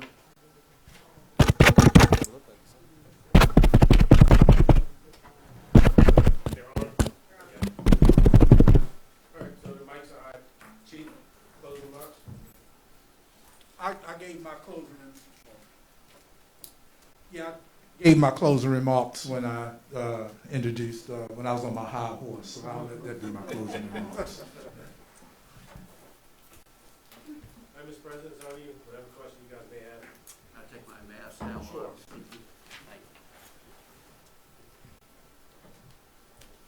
My name is Bill Reichard, and I am the new president of the Eastport Civic Association. Sir, if you could just speak into one of the mics, just so that we can hear you. How's that? Can you hear me? It's better if I sit down. Right, Go up there. Up here. stand up there, so. Just so we know, members of my delegation ask questions. They need No, if they speak into the mic, it'd be fine. Yeah. But Okay. you probably can't stand up and do it because it's bringing the screens live. Understood. So Okay. it's not just for the audience here, it's for Exactly. those who are looking. Thank you very much. My name is Bill Reichard, and I'm the new president of the Eastport Civic Association. In a minute, I'm going to introduce each of the members of our delegation who are going to present certain questions to the members of the police department for purposes of this meeting. I want to thank and recognize, certainly, the work and effort that has been put into this meeting from the chief and on down in his command staff. So I thank you for this opportunity. Thank you for your thoroughness. I thank the members of the City Council who are here today, who share at least our view of how serious some of the discussions we're going to have this evening are. I thank members from the HACA administration for being here. We have reached out recently to them to improve our efforts. But I'm going to tell you where we're coming from. We have attended over the years many briefings, many hearings, many presentations, and we always learn something, and I thank you for that. When we talk about community policing, tonight we have heard about that in a very broad sense. We have heard about wonderful programs for our children. We have heard about the number of donations that drive those efforts. And it's very impressive. This evening, when we talk about community policing, we're going to talk about it from the very narrow perspective of what is happening in the neighborhoods where we live. So, in the responses to our questions, we ask that you please address it from that perspective. With that, I would like to introduce the people who are here with me today. We live, they're going to give their names, they're going to tell you where they live.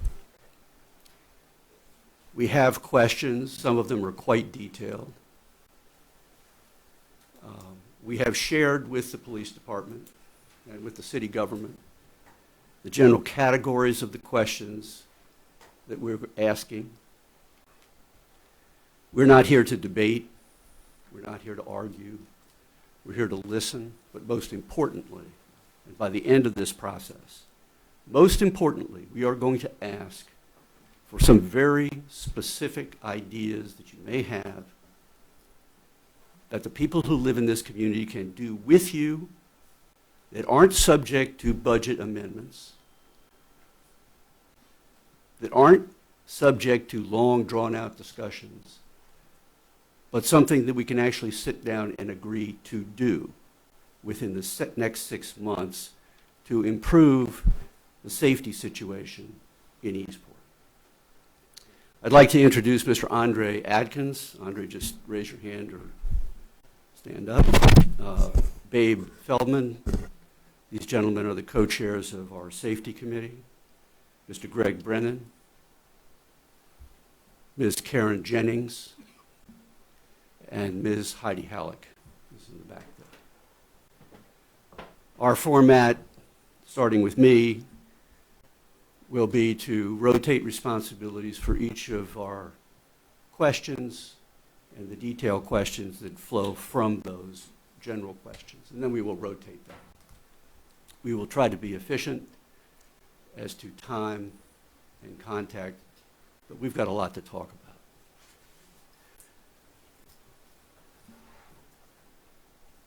Chief, as I said a minute ago, we've heard the term community policing many, many times, certainly many times this evening. From the perspective of community policing on a day-to-day basis, in the communities, particularly our most challenging communities in terms of crime, prevention, and enforcement. Can you tell us what the concept of community policing means in that way?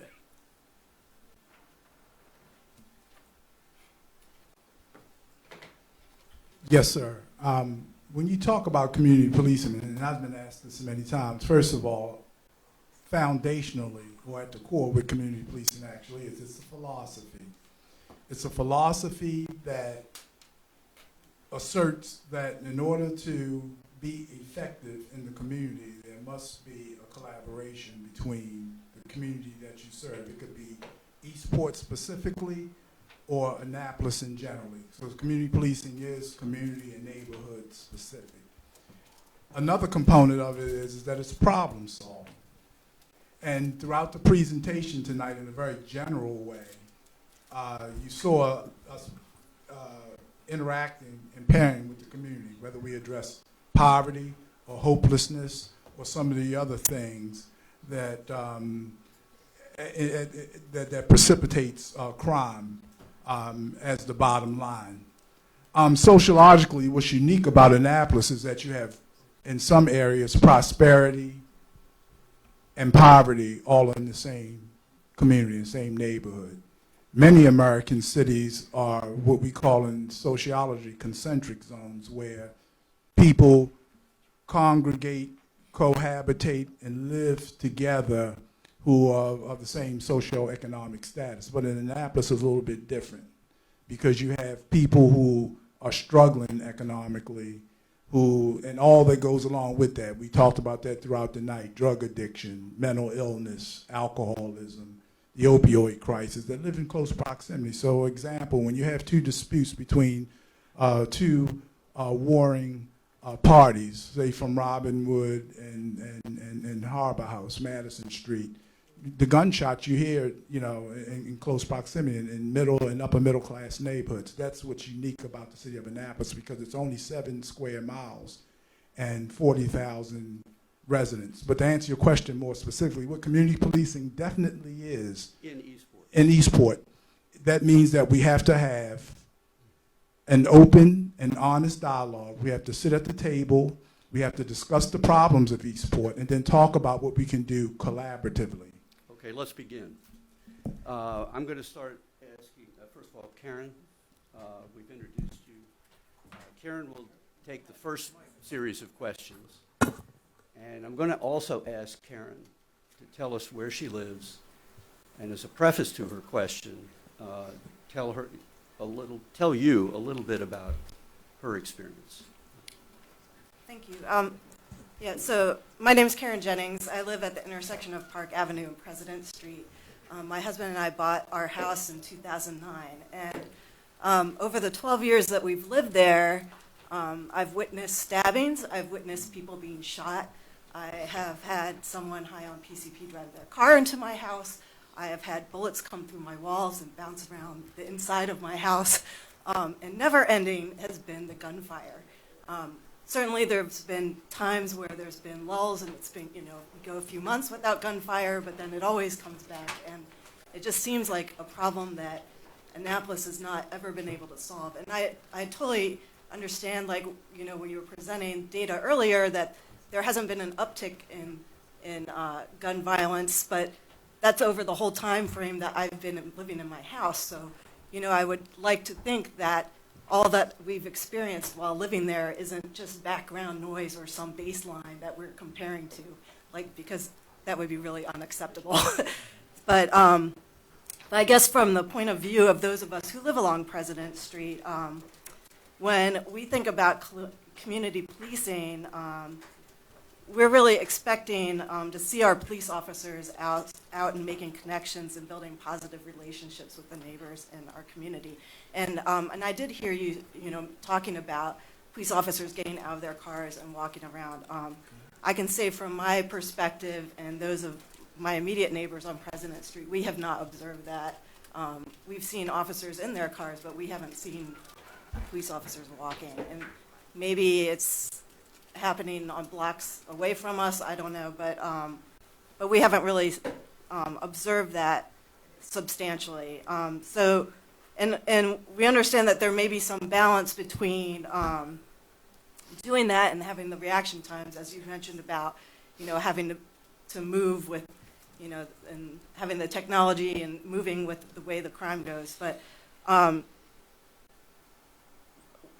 we would like for you to explain, like, if you're not doing the community policing approach of being on the beat, and rather placing an emphasis on reducing the reaction times for response after an incident have occurred, then we're really being left with just a reactive approach to policing, aren't we? And isn't that a lost opportunity to try to build the trust between the community and the police, where you might get information out of that?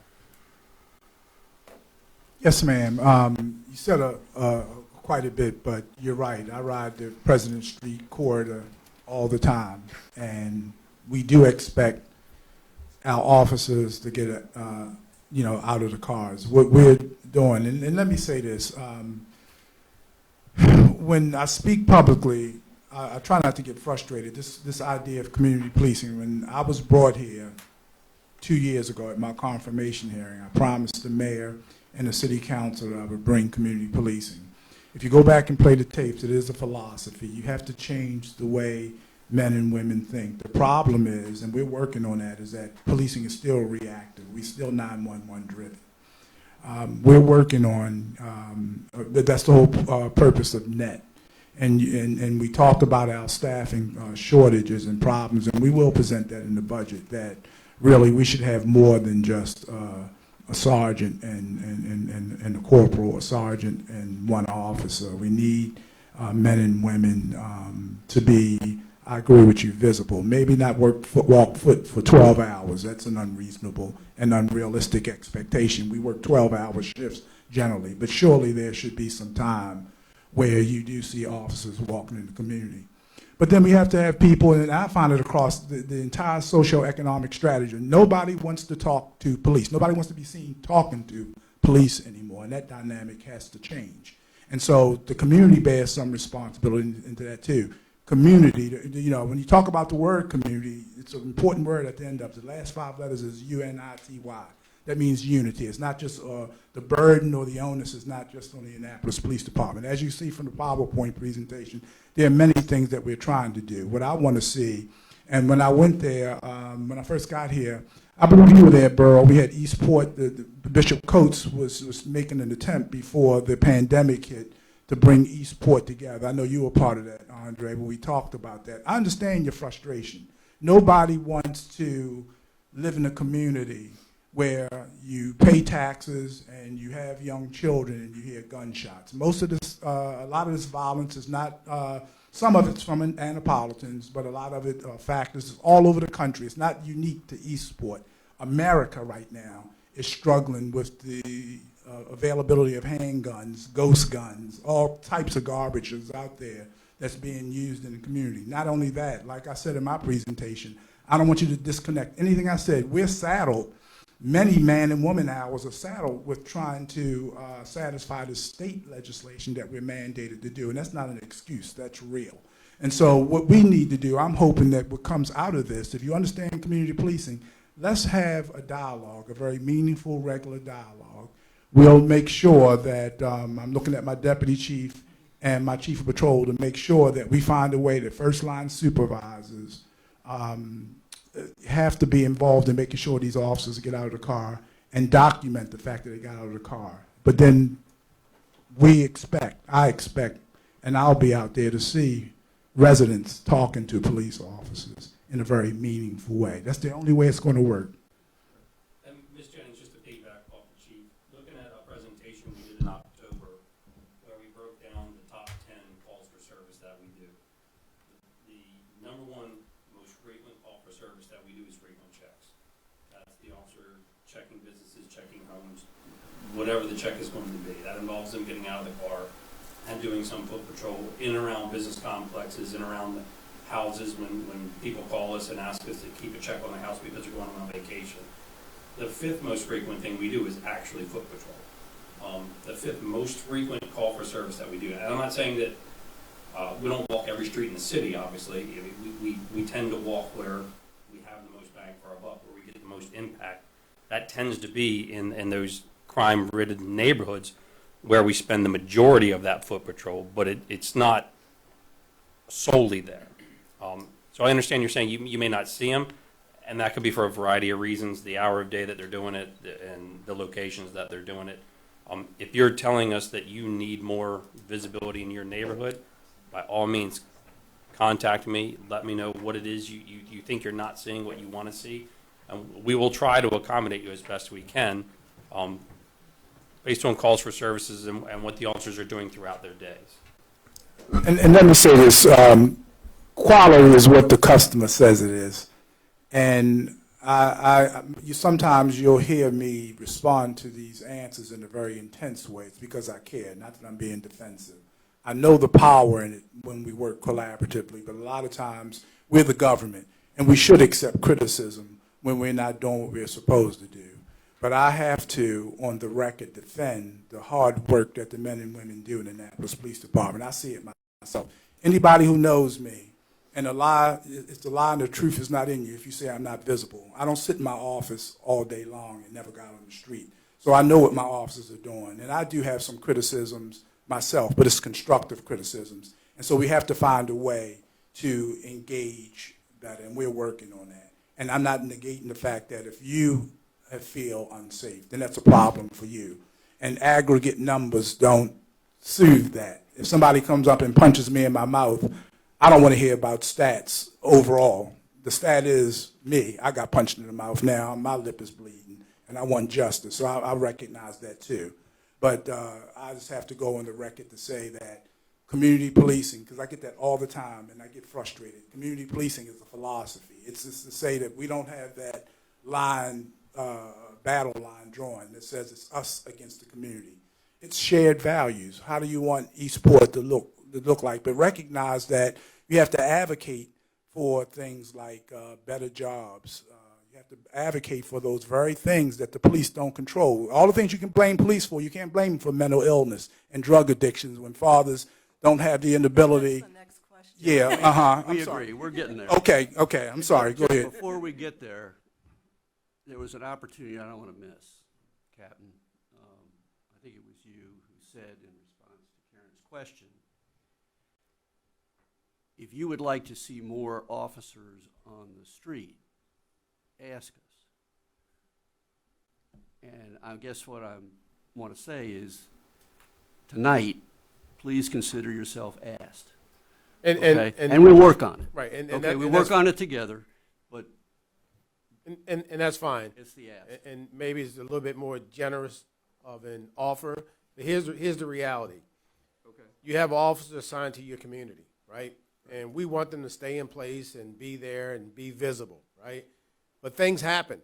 You get an accident on Forest Drive, it takes 2 to 3 officers sometime to respond to that. You get a domestic call, it takes 2 to 3 officers to respond to that.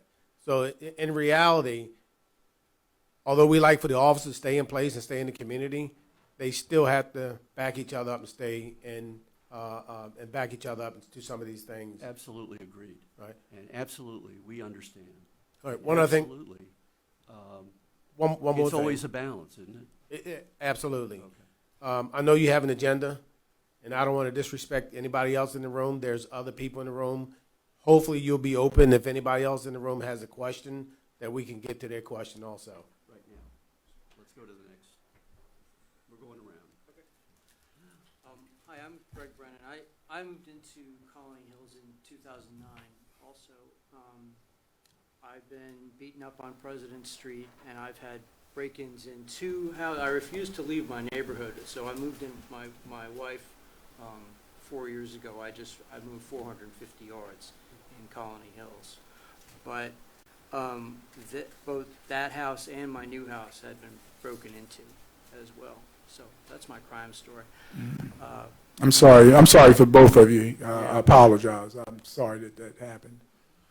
And, so we know that APD has had 13 to 20% deficit in its force for well over a year, and we know you're making efforts to recruit officers.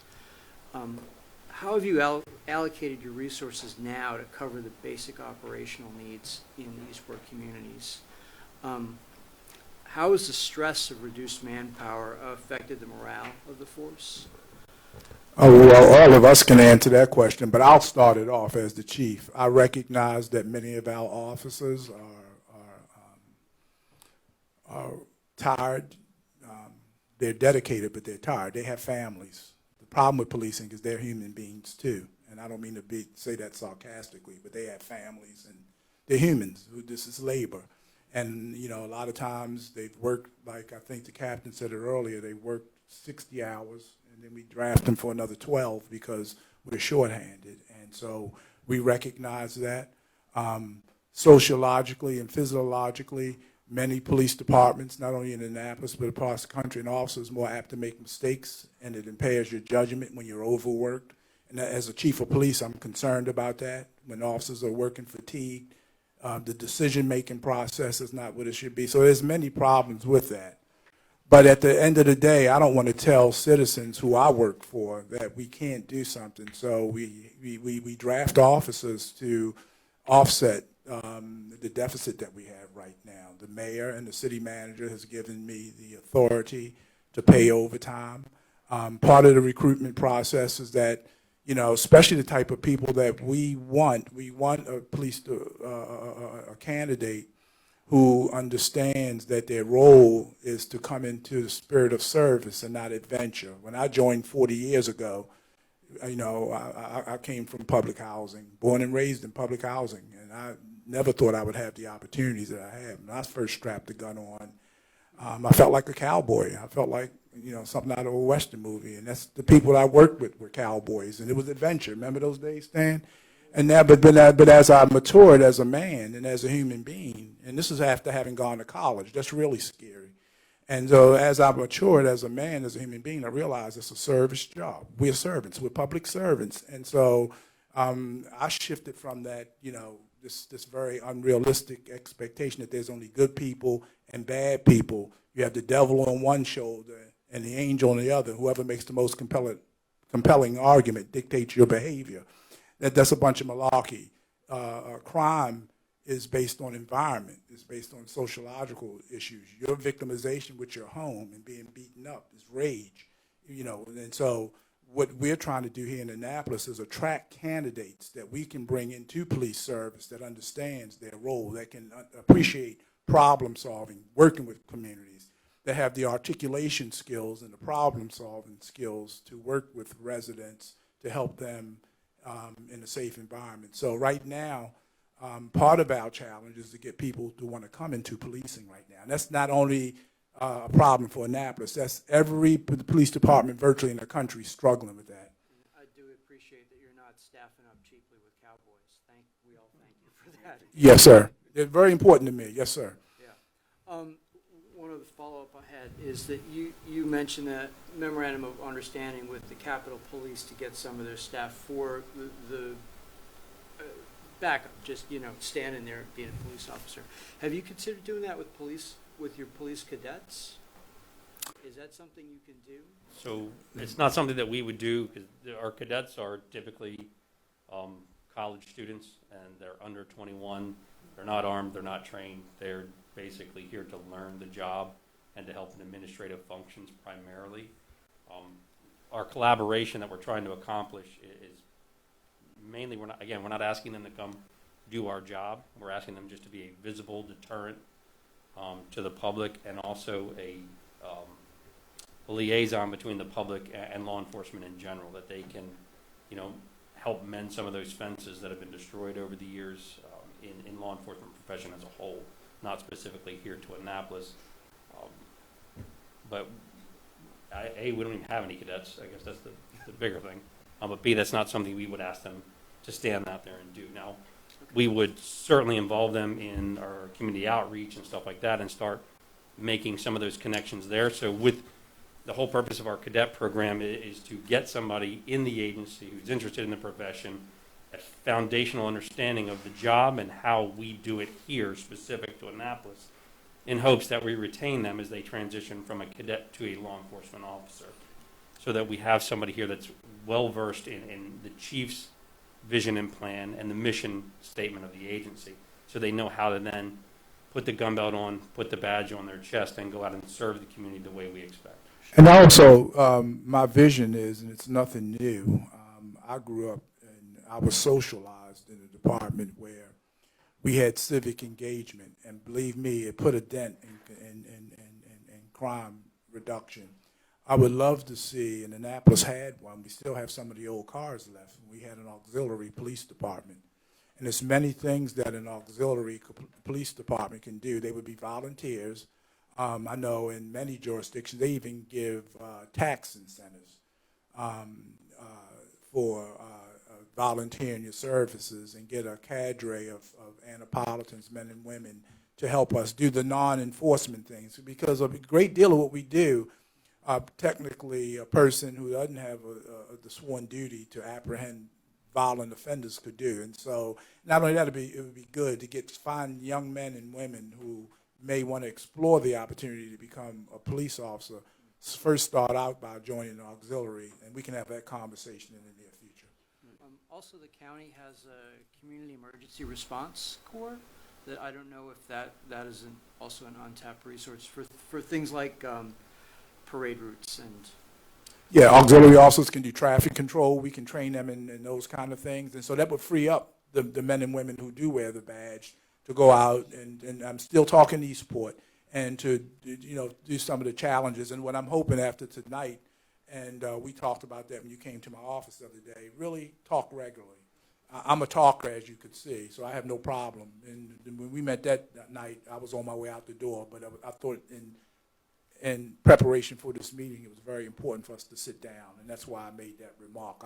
I care. It's an honor to be your police chief, and I don't take that lightly. It's one of the honors of my professional career, and I've had the opportunity to do many things. This is an important city.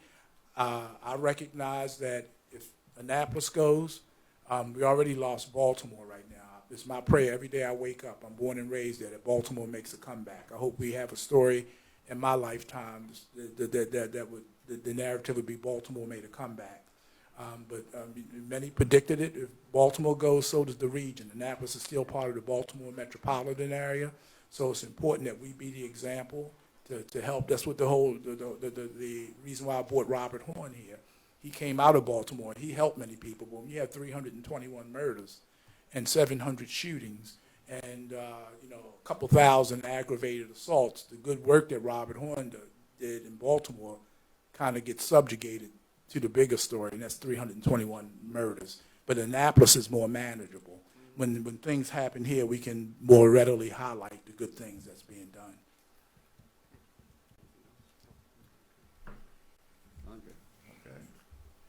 My name is Andre Atkins again.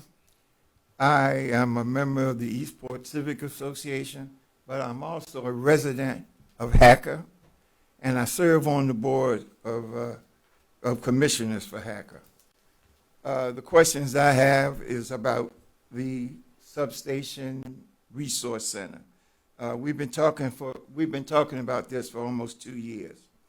It's not fully functional yet. One question I have is why? What services are there, and what are the hours?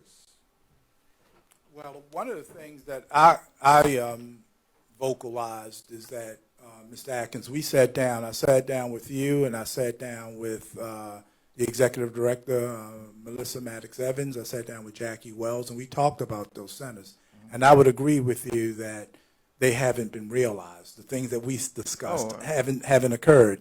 And I want to see more meaningful events to occur there. But again, we got to find a way, and I don't have an answer. This is supposed to be an honest and open discussion. Every day I come down here, I'm trying to find a way. I've talked with the public safety chair.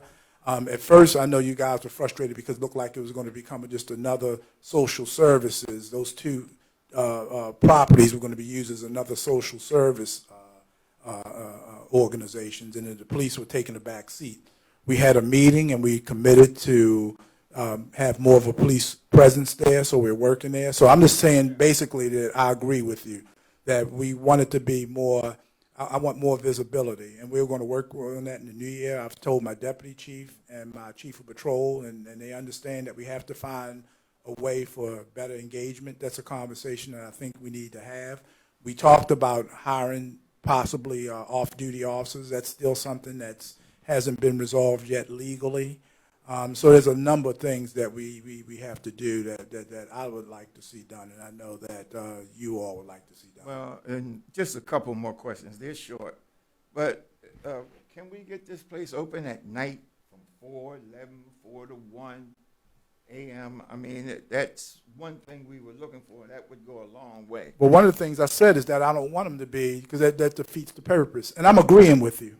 I'm not even retorting what you're saying. I said that with my deputy chief, and I said that with my chief of patrol, that we have to, we work two shifts, 0600, 6 in the morning to 6 in the evening, then 6 in the evening to 6 the next morning, right?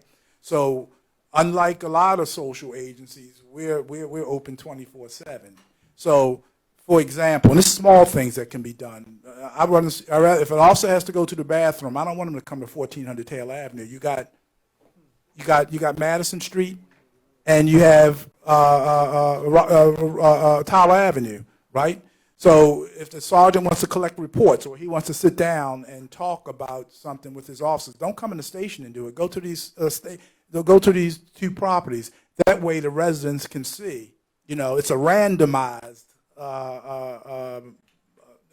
maneuver. You never know when officers are going to come because, see, criminals look at us too. And what I don't want to happen, what frustrates me, a lot of departments, believe it or not, they invite crime by the way they're structured.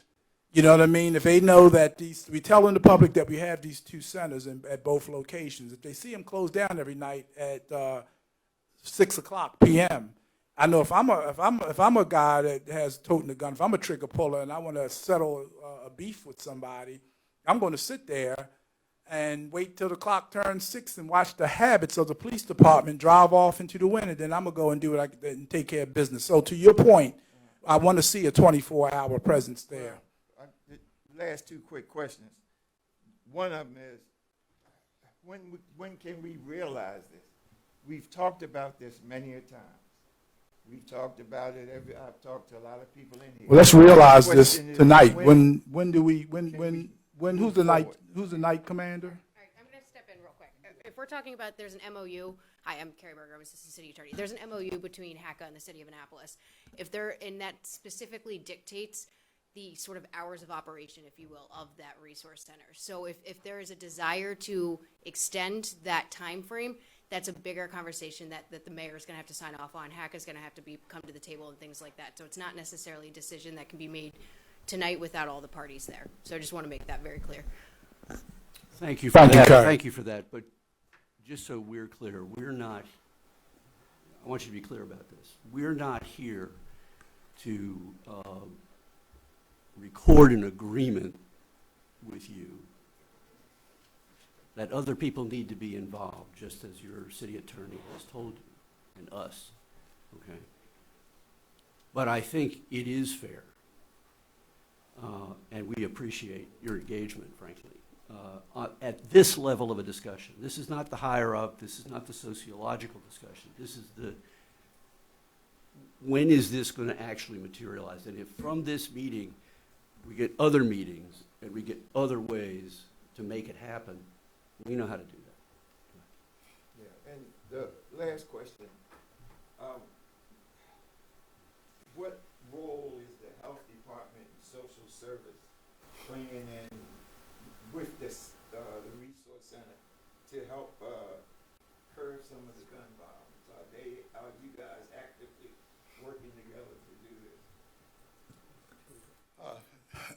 Mr. Atkins, that's a interesting question. Yes, I meet with them regularly. I meet with them once a month. I serve on several committees. We do talk about the handgun violence. There are things that the health department is doing. Even with the crisis intervention team, which is run through Anne Arundel County, and of course their clinicians work for the Anne Arundel County Health Department. We have regular conversations in regards to the handgun violence and what could be done. And many of those things are being done. And I want you to listen carefully. That's what the reentry program does. That's what many of our crime initiatives do. What Robert Horn didn't have the time, because I was told to kind of speed up the presentation, because we can give many examples of the things that we are doing. The problem with what we do, if we have one incident, it gives the appearance that nothing's being done, and that's not true. We got 4 handguns out of, what are they all Eastport? Bench Drive, okay, Bench Drive. We got all 4 handguns last week just off of Bench Drive. We get handguns all the time, seasoned illegal handguns. I don't know how many violent crimes that we have disrupted. But again, I never come to community meetings and make that the focus if residents are expressing frustration in their own, and I don't mean this sarcastically, but their own microcosm. You know, the bigger picture is that we are going. Problem is that we have to know in advance where the guns are going to come in, who's going to bring them in. You know, we have stolen cars that are stolen outside the jurisdiction all the time, and they come in and they're armed. We have people that come here to buy drugs or sell drugs, and they choose Annapolis as the rendezvous point, and then it goes bad. And so there's so many factors, and you hear about it in the paper or see it on TV that there was a shooting on Bench Drive or somewhere else in the city. And, you know, the first question is, what did the APD do about it? Well, many of these incidents, as it was articulated earlier by Acting Captain McDonald, is that there's factors that go beyond the jurisdiction of the city of Annapolis. Annapolis, one of the things that we have to reconcile, I talk to the mayor and the city manager about it all the time, is that what I don't want to happen, and I see red flags at times, not all the time, not consistently, that it's become attractive for other elements to come here from Baltimore City and other jurisdictions to come to Annapolis to do things that they can't do in their own community, because they're too, in Baltimore City, they have cameras everywhere, and they're on the radar screen. The enforcement it's a different style of enforcement. So I hope that answers your question, but we have those discussions all the time, and there's no one answer that I can give you. There's not even one cookie-cutter approach that you can take when it comes to handguns. It's a very complex, complicated issue, and then when you talk about properties like Hacker, and let's be honest, I'm not trying to start anything or be politically incorrect, but they're in underserved neighborhoods. There's direct correlation between poverty, race, class, and those who are subjected to that kind of existence, you know, violence and handguns and the like. So I hope that answers your question. Miss Maddox had something to say from Hacker.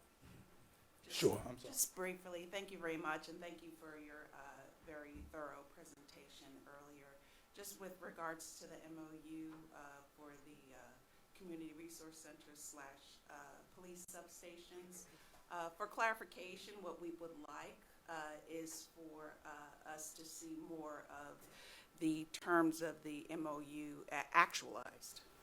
Specifically with regards to hours and expectations, because those were initially set in the MOU. And from our perspective, that is what we would like to confirm and start with. And that, for us, serves as a starting basis because we set those hours based on a mutual agreement between us, HACA, and APD as the hours that we believe that needed to be served. And then we could, of course, make adjustments going forward, because that's also included in the MOU and the monthly meetings and consistent meetings that the MOU dictates allow us to make changes going forward. So from our perspective, that is something that we would like to see as something to, a basis to just start, and for us to have the confidence in that we know that these are the hours that are going to be that APD, because that's actually our expectation based on the agreement that we have. And so I just think it would be just a good starting place. Okay, yeah, and I agree. I don't have the hours of operation memorialized. I do have a copy of the MOU that sits among my papers, but I was just making the point that I have no objection if that's the will of both parties involved. You know, of course, I'm not in charge of Hacker Properties, but I have no. We work 24 hours. I don't find any reason that with good supervision that we can't have access to those properties 24 hours a day. It's just, let me, and I just want to make sure we're clear. Before we got into conversation with the MOU, there is 5 APD officers assigned to the areas that you're talking about. The 2 resource centers, and Justin can go over their hours, but there's 5. 5 officers dedicated to that area. Now, through military engagements, sickness, medical, or whatever the case may be, we're down to 2. But that was 5 more in that area than was not provided to anywhere else in the city. There's 2 more officers assigned to those areas now that's not offered anywhere else in the city. We're hoping come January some things going to improve and we'll get those guys back. So I don't want anybody to get the idea that we don't have resources assigned to that. There are resources assigned to that. And Justin can talk about the hours. But there's 5 people when we first started this with the net team that's dedicated specifically to those areas. Now, what I would ask them to do, and we got a logbook in there to make sure that they are visiting, same thing with the patrol officers. I think the shift commanders make sure that they go in, they sign those logbooks. You heard, I think Justin talked about that earlier, that the logbooks, based on inspection by the shift commander, they are being signed. But what I don't want them to do is to sit there and waiting for something to happen. They're dedicated to the area, be in the area, don't leave the area, but I want you into the community and identifying problems. And just to clarify a couple of things, we did understand that there are 5 assignments, but only 2 operating right now for other reasons. For other reasons, correct. Correct. Okay. And we further understand that you're going to try to make an effort to have other officers that may not be specifically assigned stop by that area and begin to be a little more visible. That would be the post office. Yeah, let me say this too. Get back to community policing. Something I didn't say about community policing. It's a philosophy. Everybody, I don't care who you are and where you work in the Annapolis Police Department, everybody should buy into the vision of community policing. That means my detectives, and that's problem solving. So everybody brings something to the table when it comes to community policing. I don't want you to think it's a tactic. No, I it's a understand. philosophy. No. I'm just going to make the point that we talk about that. I just want to add that to it. It includes the detectives. I want everybody to spend time in those resource centers. Okay. I don't care whether you're plain clothes or uniform. Okay, that's really good to know and to understand. And just back to Ms. Maddox-Evans' point, I want to make sure we understand that the threshold you're saying is that the MOU between HACA and the city is not being implemented. Is that correct?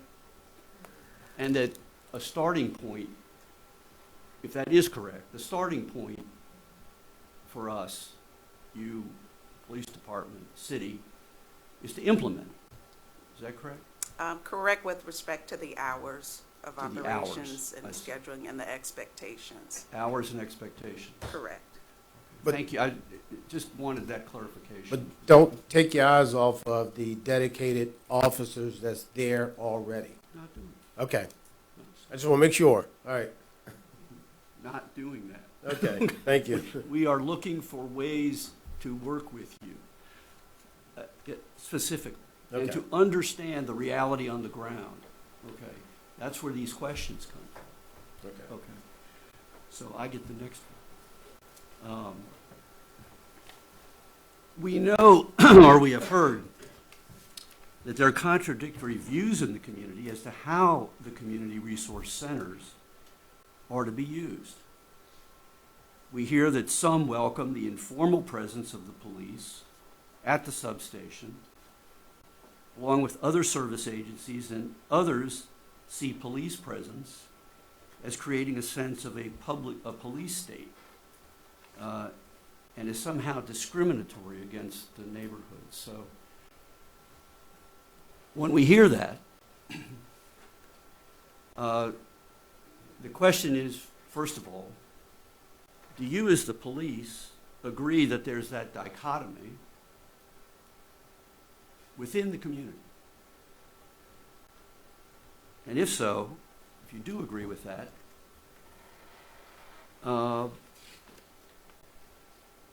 what can be done?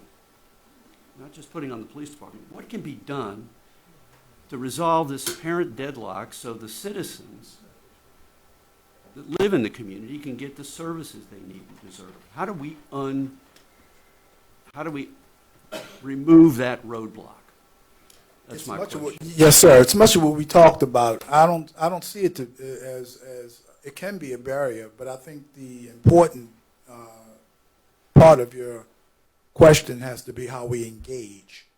If we come in there with the mentality that we are there only to arrest and have this heavy-handed enforcement for things that we could sit down and talk to people to resolve, as opposed to either issuing them a citation or taking them over to Jennifer Road to a booking facility, then we become another occupying force. Mm-hmm.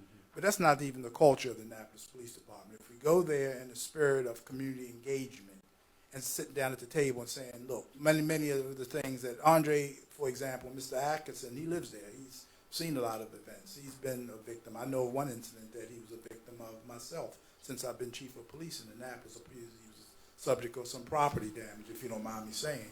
And so his vehicle was damaged by gunfire, and I remember that very well because I was actually on the scene that night when it occurred. Literally the night when it occurred, I was there.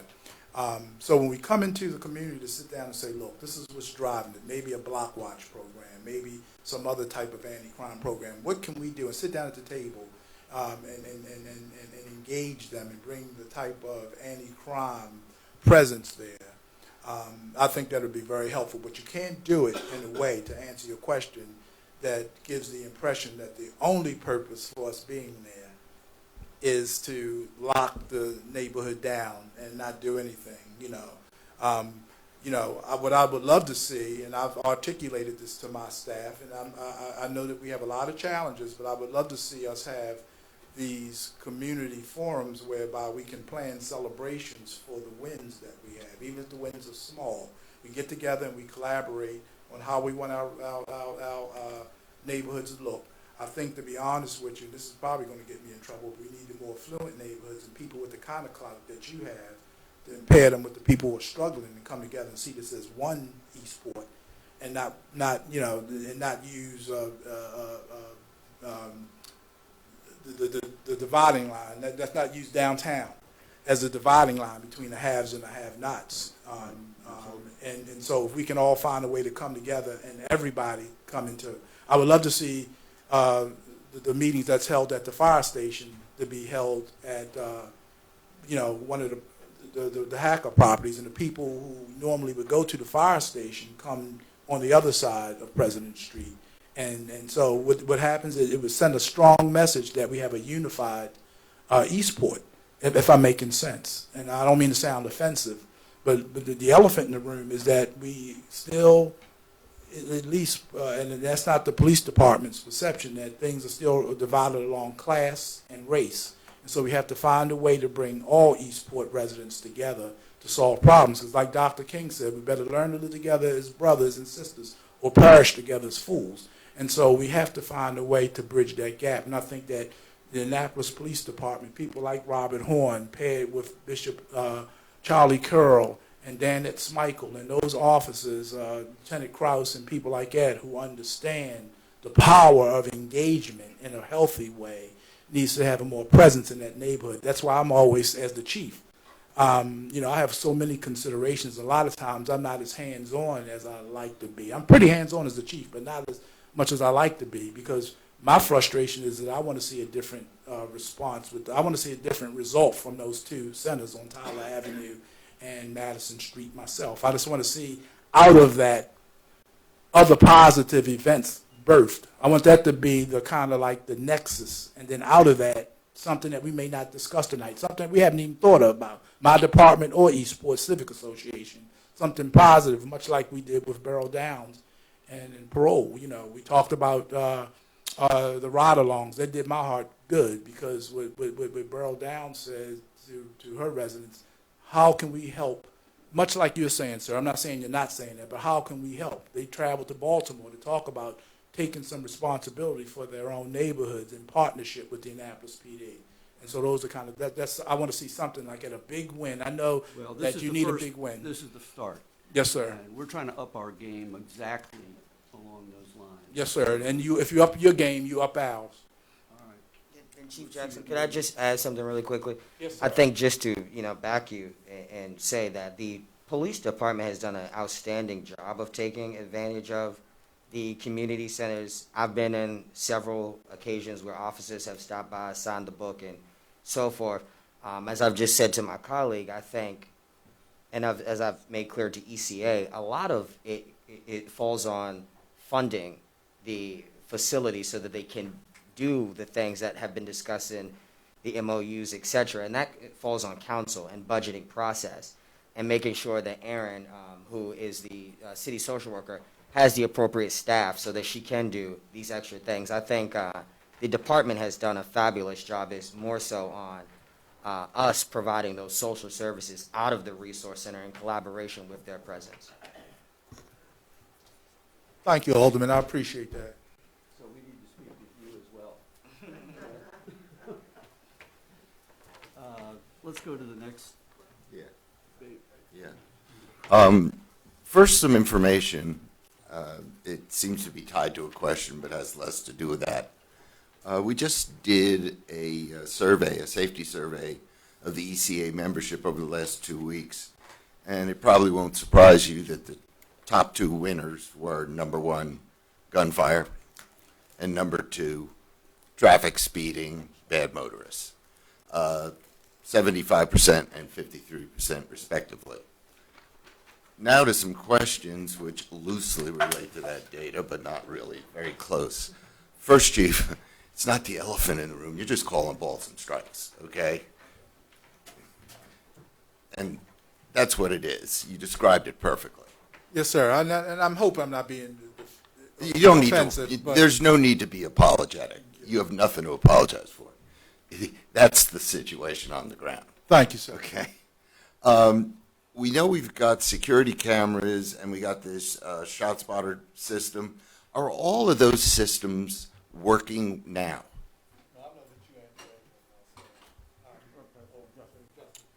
So the shot spotter, we don't control shot spotter. That's actually funded, I believe, by BG&E. It's their program. You don't operate it? We have access to it. Okay. Just for clarification. Right. It's BGE Shot Point. I only say that because Oh, okay. Shot You got the Spotter is name right, their, right. Gotcha. competitor. But for the purpose of answering your question, So they provision the system that you have access to? that's correct. Okay, got it. That's correct. And they're still refining. They're still refining that the sensitivity of the system to accurately capture and send out alerts for gunfire as opposed to the other things that I believe Captain Klein has mentioned earlier. But yes. they are So the operational model is not functioning optimally? Correct. Okay, So gotcha. they are aware of it. I can tell you from the last conversation that our intel officer had with them, they do take it very serious, so they're trying to get all the bugs worked out. Right. But it is a software program, and it is susceptible to failures. Do you folks need more systems like this in Eastport? We would never turn that down. We may turn down the funding of it. Are there We may not any have funding, but- activities underway? I happen to be a chronic project manager, so what I'm always looking for is a plan, okay? And that involves resources, things you're going to do in a schedule. Has a plan been developed comprised of those three parts to, improve the operation of them and maybe to expand it more if you feel that's the right thing to do. But you guys are the pros, so you'll know when you've hit a point of diminishing returns.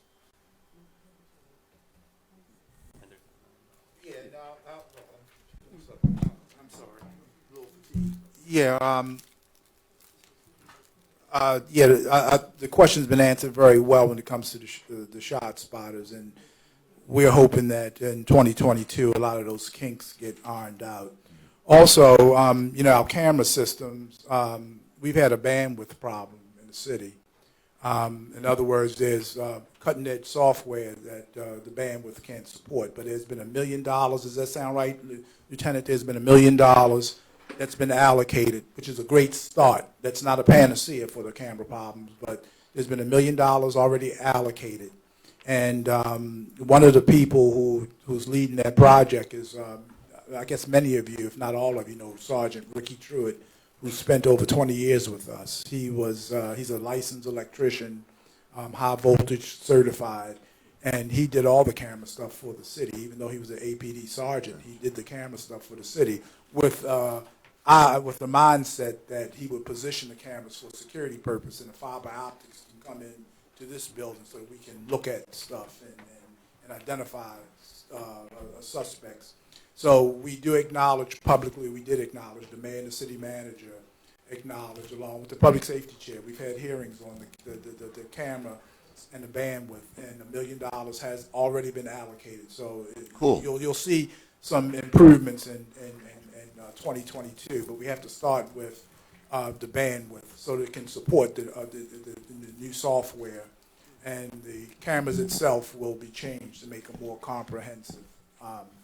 And then we want to work with our private partners too, like our apartment complexes. Many of them do have agreements with us, like New Woodside Drive on Newtown Drive. They have an excellent camera system that they feed the fiber optics into us. And we can have another discussion in the near future if there's any private residents, which there are private residents, many condos and apartment complex in Eastport that are privately owned, and they have camera systems. If they don't pair up with us, we would like to have that discussion too and encourage them to do so.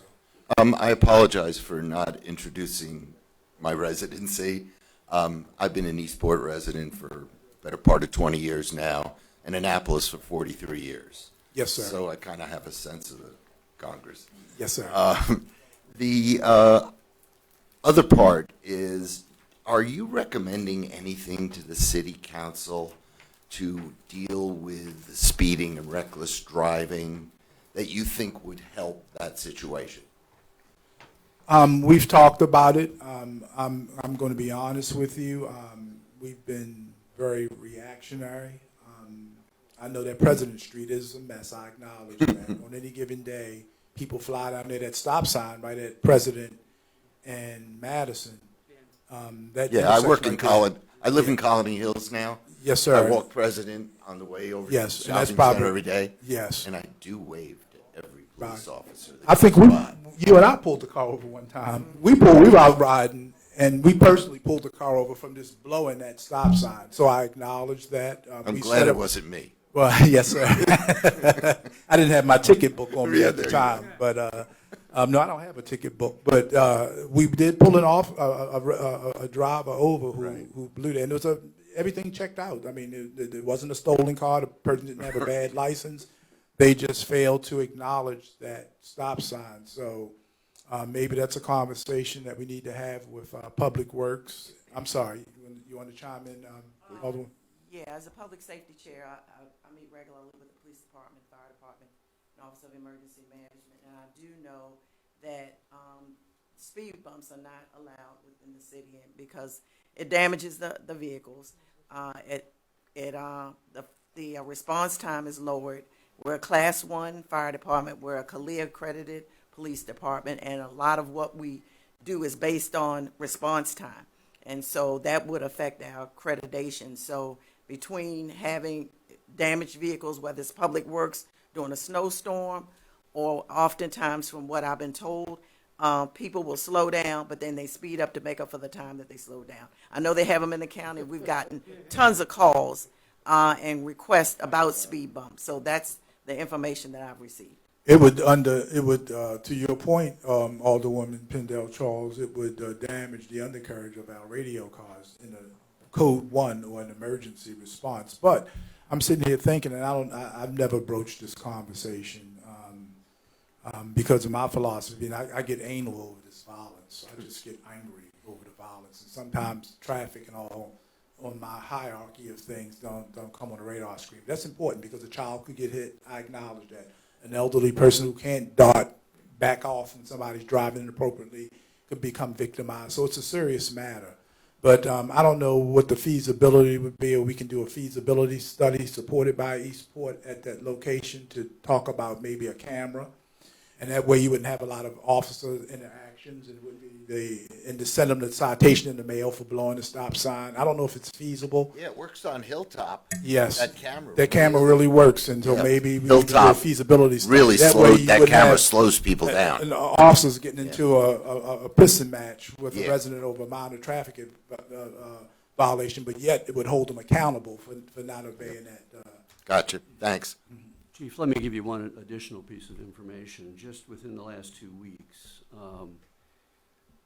I asked a group of 4 people who live down on Boucher under ECA to form a little task group to research alternative traffic, I'm going to call them traffic calming possibilities.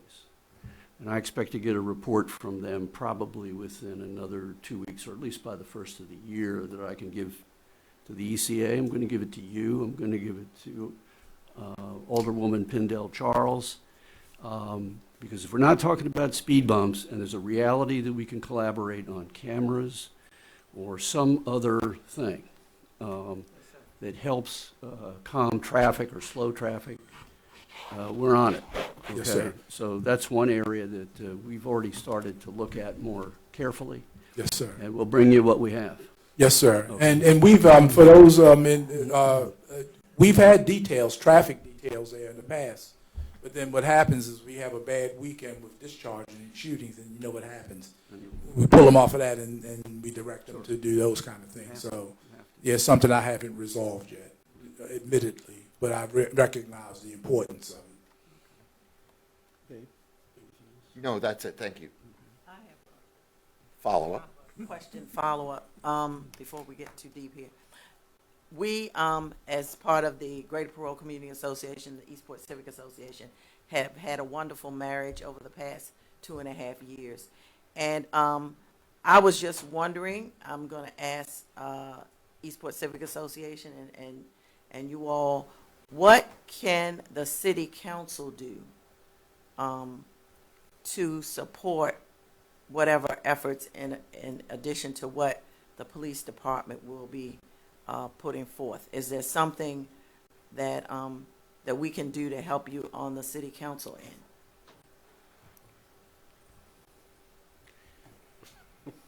And that's how we got started with the Forest Drive Eastport sector study. It is. I can't let this opportunity go by. You have to allocate money in different places. It's not that simple. I don't want to call it simple. It's not simple. And I'll say this. From my involvement with you on the sector study, it's an observation. In Eastport, we with the council have spent an awful lot of time talking about development and not enough time, in my opinion, or not a balanced amount of time, let me say that, talking about the issues we're talking about tonight. The problem solving that we're talking about sometimes takes a lot of money, but my guess is if we put our heads together, 75% of what we're talking about doesn't cost a lot of money. And I'm also interested in exploring with the council and with the police department you know, private-public partnerships. If we can contribute certain things from the community in identified projects, we want you to meet us halfway when it's realistic. You know, anyway, those are my initial thoughts, and thank you for, I guess, opening that door. We will talk later. The one thing I want to mention, and I did not hear it from the police department, is the anticipated cost for the new police reform that we're going to have to adhere to. And it's my understanding, and correct me if I'm wrong, it's going to be close to $1 million. Am I correct or not? Yes, and these are not, don't hold me to this figure, but somewhere around $900,000 minimum. And I see that my lieutenant is acting captain shaking his head. So I'm not, I want to make sure I'm in the ballpark. You know, sometimes I can be on the parking lot of Camden Yards, and not on the field, but he's shaking his head like I'm actually inside the stadium. So it's like around $900,000. Yes, sir. One other observation, I guess, of where we can work together.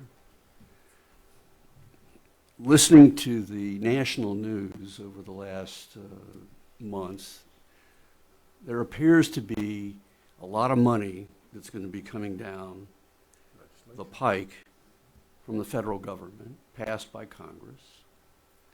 And I think we need to sit down with our local leaders, our state representatives, and get a coordinated effort to start making sure that some of that money gets right down to Karen's neighborhood.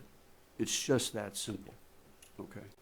And anytime we want to start that conversation and make sure some of that flows downhill, we're there. So I was looking to see if Mr. Gerald was here. Okay. I think that's a conversation that we Right. can have, Right. certainly. Right, for sure. He's our city manager. Ms. Downs, did you have something you want to contribute? I know there's other people in here. I just want to thank you all for the very broad and detailed presentation. I did want to mention that Mrs. Denise Smith is here from First Baptist Church, and we've worked very collaboratively with them on some problems that they've had at the church right in that Clay Street area, and that conversation will continue because it is the Greater Parole Community Association. So we are working with First Baptist Church, and we'll be talking with you further about projects that they're having and problems that they're having at the church. Yes, ma'am. Thank you. And I personally, Burl, called on the Masonic Universal 14 on Clay Street. I'm a member of the Masonic Order, and I'm a proud member of the Masonic Order. I'm on the grand staff, and we just recently, the mayor and the city manager and dignitaries, your mom was there. Yes. When they, and you were there all the way in Pendle, Charles, when they announced that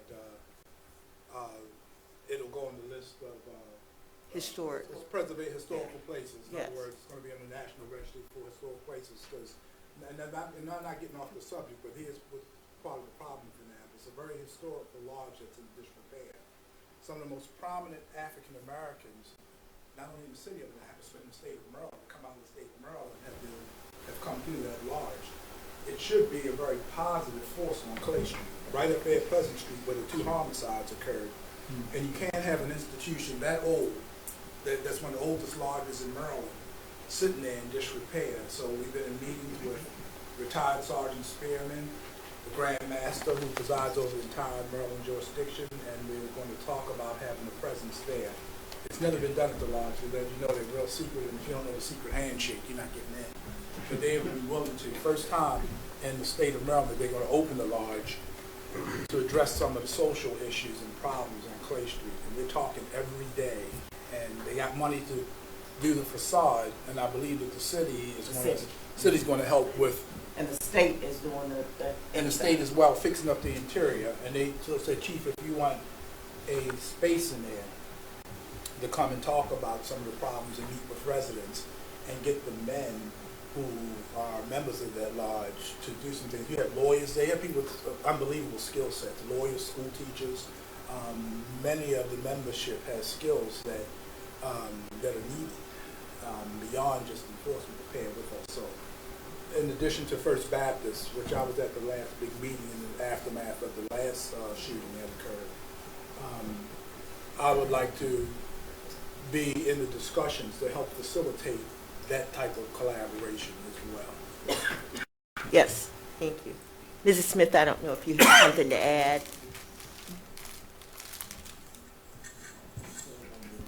Only that we are, very willing to open up our church to the city. We see you guys all the time.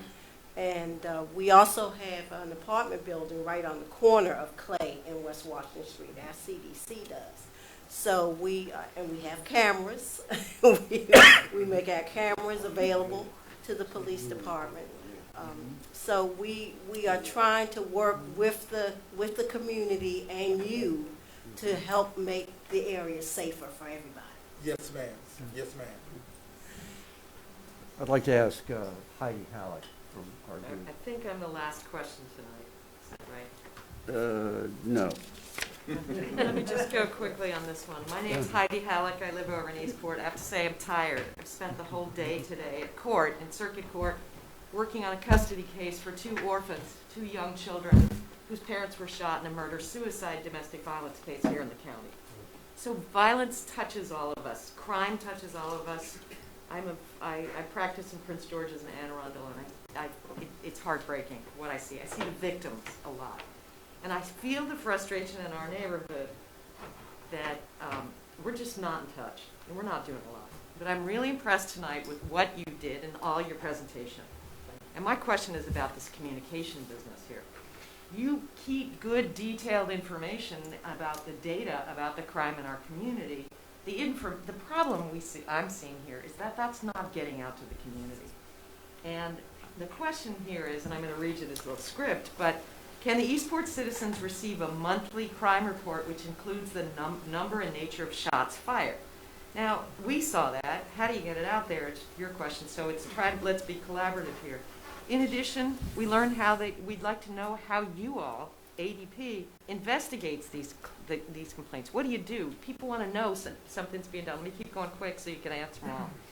It would also be helpful to know the nature of the violent crime reports, like is it domestic, it is between people who know each other, is it drug related, is it out of towners? Because you really presented that well, but it's not getting out there. And can you give us information on a regular basis to make statements and like after there's incidents, a shooting incidents or major incidents, so the neighbors know what happened a lot of times. And I'd like to be creative on some of these things. Can we use social media more? Can you use your communications people? Can you use the civic association more? Because I feel like most of the people in the community are not getting what you've got. This was great. Get it out to us. There's leaders, there's churches, there's civic association.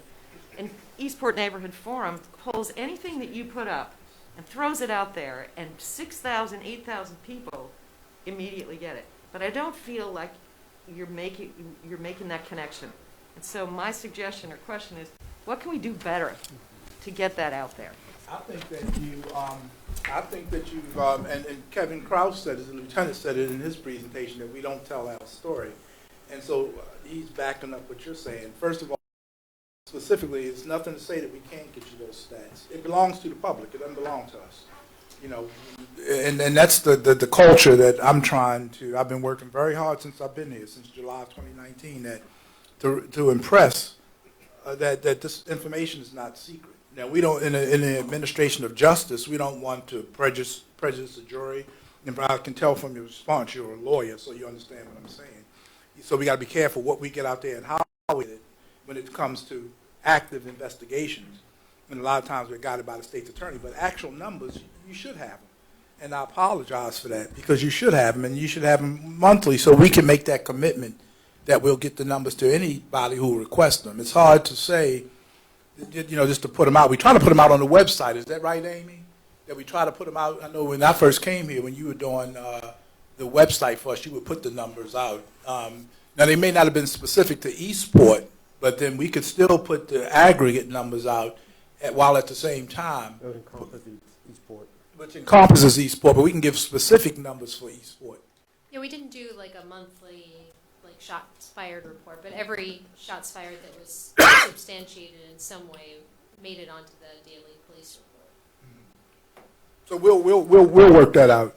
But I agree with you. It goes back to what my lieutenant said, that we have to do a better job of telling our story. Yeah, and I think we can get those things worked out. The balance would have to be investigative considerations to make sure that we don't compromise in reference to a case or put too much information out for that. But we can work on that. The other thing, what we have not had, Amy just spoke, and she used to be our PIO, but she got on a couple other hats. We're in the process now of hiring a professional PIO. Once we get that PIO in place, I think it'd be a great marketing tool for us. We always use police type to do that. I never like using police officers for PIO because we talk about police language. I like to have someone that is a professional PIO that know how to market an agency and get our story out and start working collaboratively with some of the things that you just talked about. So we're in the process of doing it. Hopefully we'll have that solidified by the first of the year. If I could just to follow up really quickly on that, it's just I just know, and I know from talking to my neighbors, that we would really appreciate also here. I don't know if it would be APD or if it would be the council, but just having somebody from the city make a statement after especially every major event, or incident, but you know, as much as possible, just to say, we know it's happening, it's unacceptable, and we're doing something about it. Because very often we don't hear that, and it feels like, why should we care? Everybody's giving up on us. That's how it feels. So it would just be, I think, like a really good way to get people back involved in like trying to turn the neighborhood around. And we have done it to some degree, but that would be the job of the PIO. Once we get that in place, certainly that would be done on a more consistent basis. Okay, I would appreciate that. I will submit that every now and again you'd hear from me, like in the Cummings case. Boy, I was angry, and I know I came across angry because I watch it sometimes. And I think that it is comforting when the residents know that your chief takes personal umbrage when people feel they can come into the city and pull triggers with impunity. And so, the public information stuff is fine. I get that. I studied journalism in college, but the real power is coming from the chief saying, which I've done, if you pull a trigger in Annapolis, we're coming after you. And so I spent the summer doing press conferences about these shootings. You were there at many of them. And so just go on the website, you'll see plenty of press conferences and me saying, hey, you come into Annapolis, we're coming after you. You're not going to just come here and think that you can engage in lawlessness and pull triggers and do it without consequences. But I would like to see at future meetings, too, that we bring the entire criminal justice system together. I thought the governor had submitted an interesting piece of legislation, not to get political, but he wants to hold the entire criminal justice system accountable.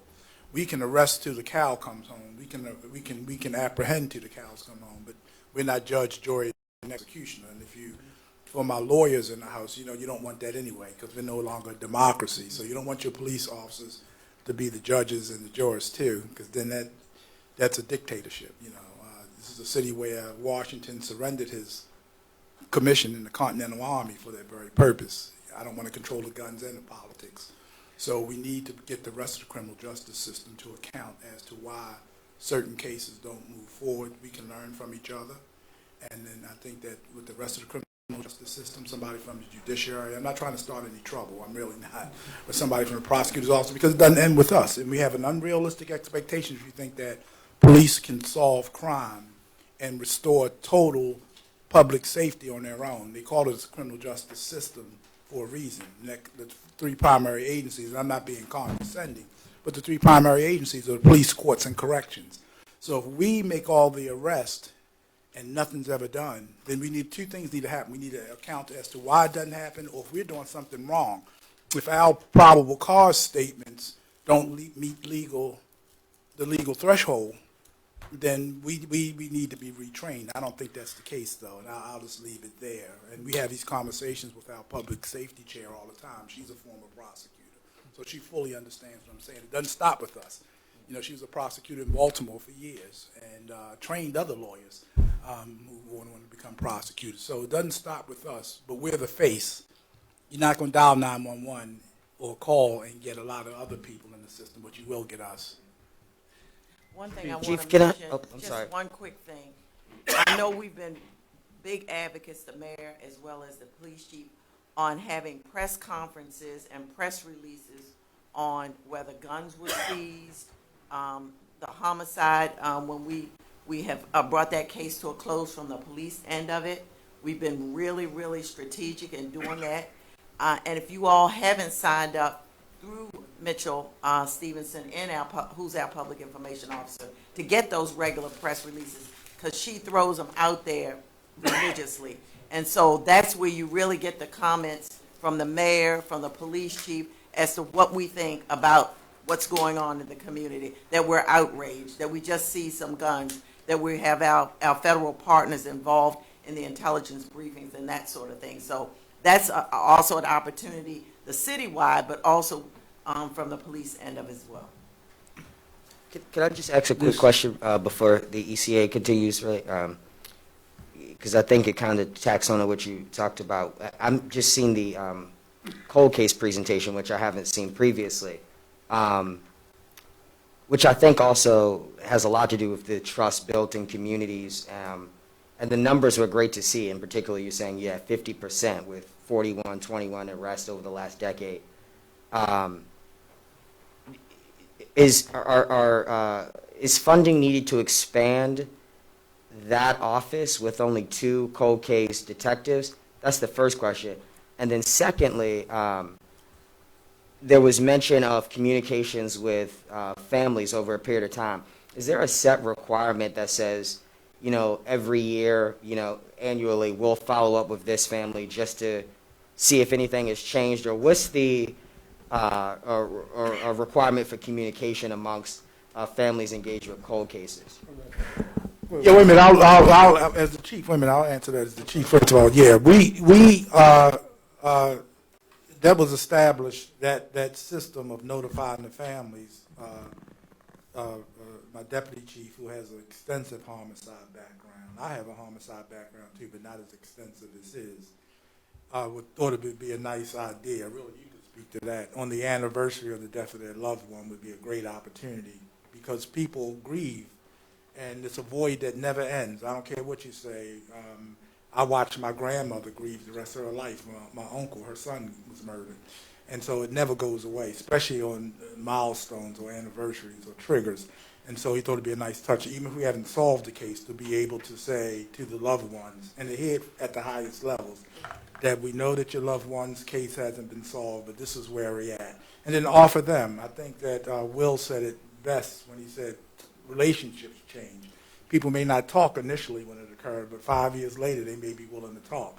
Sometimes people will say things that's very significant that they think is not significant, family members. And so I'll let you finish answering that question. Well, he was going to talk about.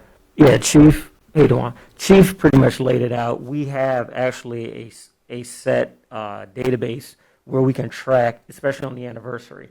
And it's not just myself or Sergeant Redondo. There are officers that were involved in the case, primary investigators. They have the access to that as well. So no one's going to ever argue with too much communication, but at minimum, yes, sir, we're the ones that are going to monitor that. Now, if it's not the anniversary, if we're talking about just basic investigative progress, we don't try to wait until families contact us. But at the same time, let's say we're swamped and we miss a phone call. Well, obviously within the business day, we want to get back to folks and return that phone call. And I've had plenty of calls where I've either emailed or called, left a message, and a family member's called me back and said, hey, I just couldn't talk to you right then because it was too hard, but at least they know we made the effort. So effort's still going to lead this train. And the other part of your question, Alderman, I think that my wish list would be about 5 or 6 investigators just dedicated to cold case. Because the more people we have, it's a division of labor issue. We can take on more cases. And I just wanted to quickly note, I think you noted Eastport working together. And often we find like whenever a tragic incident happens in Eastport, that is the one time where you get rid of kind of that imaginary line. And yeah, I always take back to the incident with Terry Bosley that happened in 2017, I think. It brought together true community. And I think that, you know, identifying closure in something like that goes a long way with kind of what Karen was saying, where she's saying like, it lets us know that people are still caring and still, you know, actively involved in trying to bridge together those pieces of something that was so, you know, just detrimental to our community. So I think that just goes a long way, and I think that's great that you do that. I'd like to again acknowledge our Assistant City Attorney, Ms. Carrie Berger, who has really been extremely helpful when it comes to, like the chief and the deputy chief indicated, this new police policy, a state mandate. So I don't know if she has anything else to add to the conversation we've had today. No, but I appreciate you extending your own appreciation. Thank you. So we have one last thing, I promise. Okay. We have a part two to our presentation.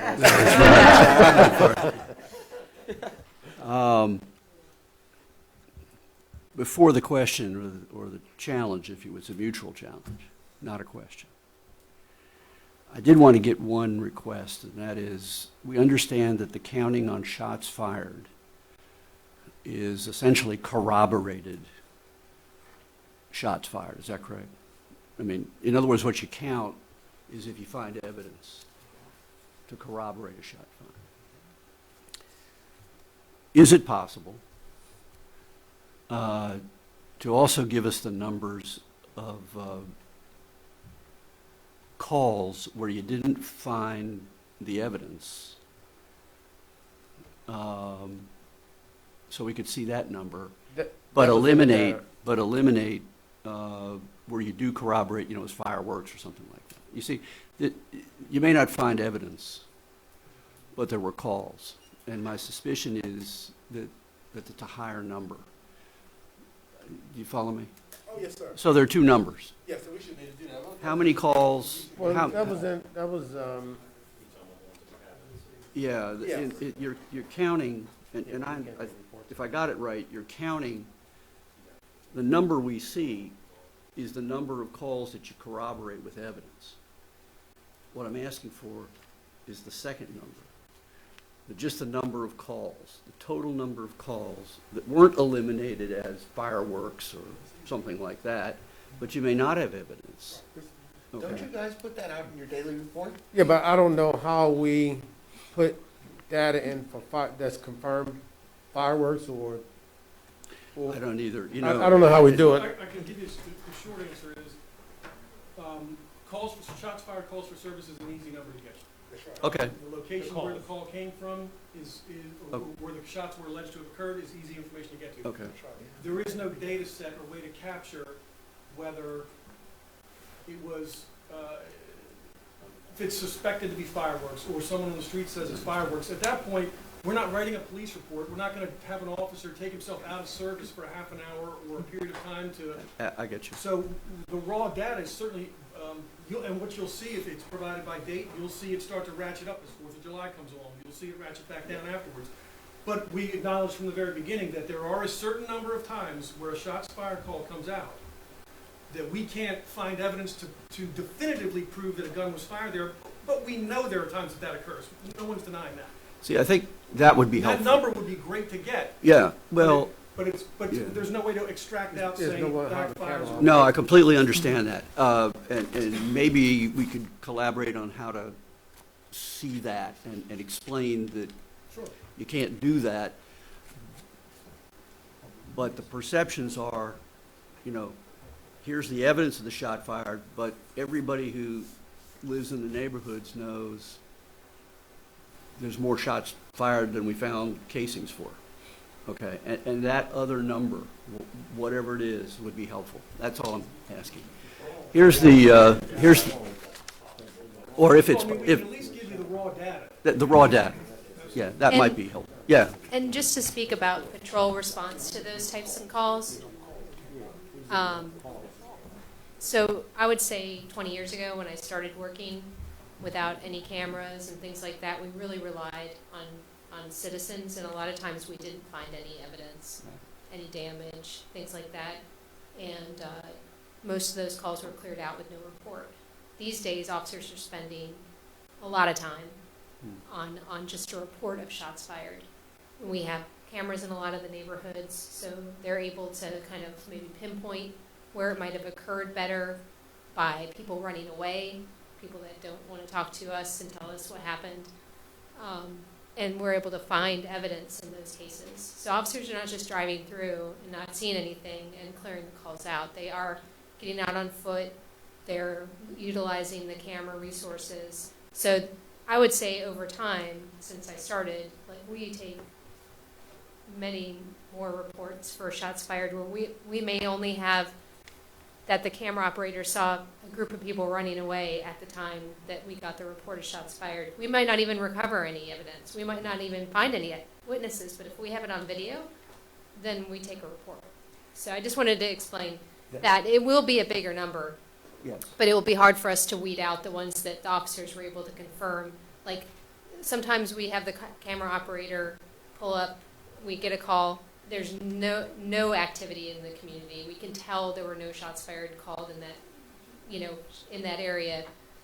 Anywhere on the video, there's no reaction from anyone. There's nothing at all. And we might clear it out unfounded, or if someone says, "Oh yeah, there was fireworks going off," so that made that minutia, those minor details won't be. But I don't think it's going to be as big a number as you think, because a lot of times we're able to corroborate that they happened. And I let me. And I don't have the numbers, but most of the time we are. And then I don't know, it depends on the weapon you use. If they use a semi-automatic handgun, which is the primary handgun that's used, of course it's going to extrapolate the casing out of the gun. If they use a revolver, then that stays with the gun. Different, right. So we wouldn't recover that. That doesn't mean shots weren't fired. So we Just can talk about that. real quick, so Amy talked about cameras, right? We do have someone that watch cameras live. Now, right now, he can't see all the systems that's available, but when the chief talked about this $1 million project, as those projects begin to improve, we're going to start hiring more people as camera operators, and we'll have them in real time watching these cameras and looking for issues so they can get it out to the patrol guys, so we can spot things before it happens. If they see something suspicious, they can get it out. So we do have that component here. It just need to expand some more. Let me close with these thoughts, because this information is extremely useful from a lot of perspectives. Not only does it educate us so that we can go back in the community and talk about it, but this is live stream. This will be recorded so that we can ask our citizens to take a look at this conversation. At the ECA, we're looking at upping our public information effort, our media presence, and our distribution of this kind of information. This is the kind of thing we could do together. If you have changed the way you do things in something as like shots fired, more people need to know about that. And frankly, we need to help you get it out there. Right? Okay. Exactly. So, I don't have a question, I have a closing challenge, okay? For both of us, all right? Both of us, okay? At least the ECA and the police department. I would like to identify 3 things, not more, not less, 3 things specifically that we can do together, that we don't have to go to city council to get a lot of money for. We don't have time for that right now. That comes later. Not a big bucks project. Something simple that we can do in our neighborhoods together. Okay. I want to identify those three things. I suggest we just identified perhaps one of them. And I would like an agreement that we implement that within 6 months. So the criteria is we identify, doesn't cost a lot of money, takes citizen cooperation, takes police cooperation with citizens to affect something that will make a difference or at least address the safety concerns in the neighborhoods, and we do it within 6 months. Okay? All right. That's community policing. So, well, we're going to follow up with you on that. Okay? And we would like to have a meeting. We'll send the safety committee. You'll see some of the faces you didn't see behind the masks again. I have one suggestion Yes, on sir. what you just requested. Yes. Citizens on patrol. I'll send people to talk to you about that. Okay. I've got a good deal of experience from the country of Belize in that All right. respect. Okay. So we will talk to you about that. So thank you. And but that's the challenge. You know, you got an idea. We have ideas. Okay. And I'm asking for 3. That's one. That well, 2. Well, that's 2. You only need one more. Don't forget your communications person over there. Yep, PIO. Okay. And let's talk and let's do it. Let's publicize it. Let's get it going and make sure it happens within 6 months. And this is all on tape. So, okay. Okay? Yes, So, sir. I want to thank you on behalf of the ECA. It's been a pleasure. Likewise. Thank you very much. Very meaningful discussion. Thank you. Okay. Happy holidays to everybody. Same Stay to you. safe.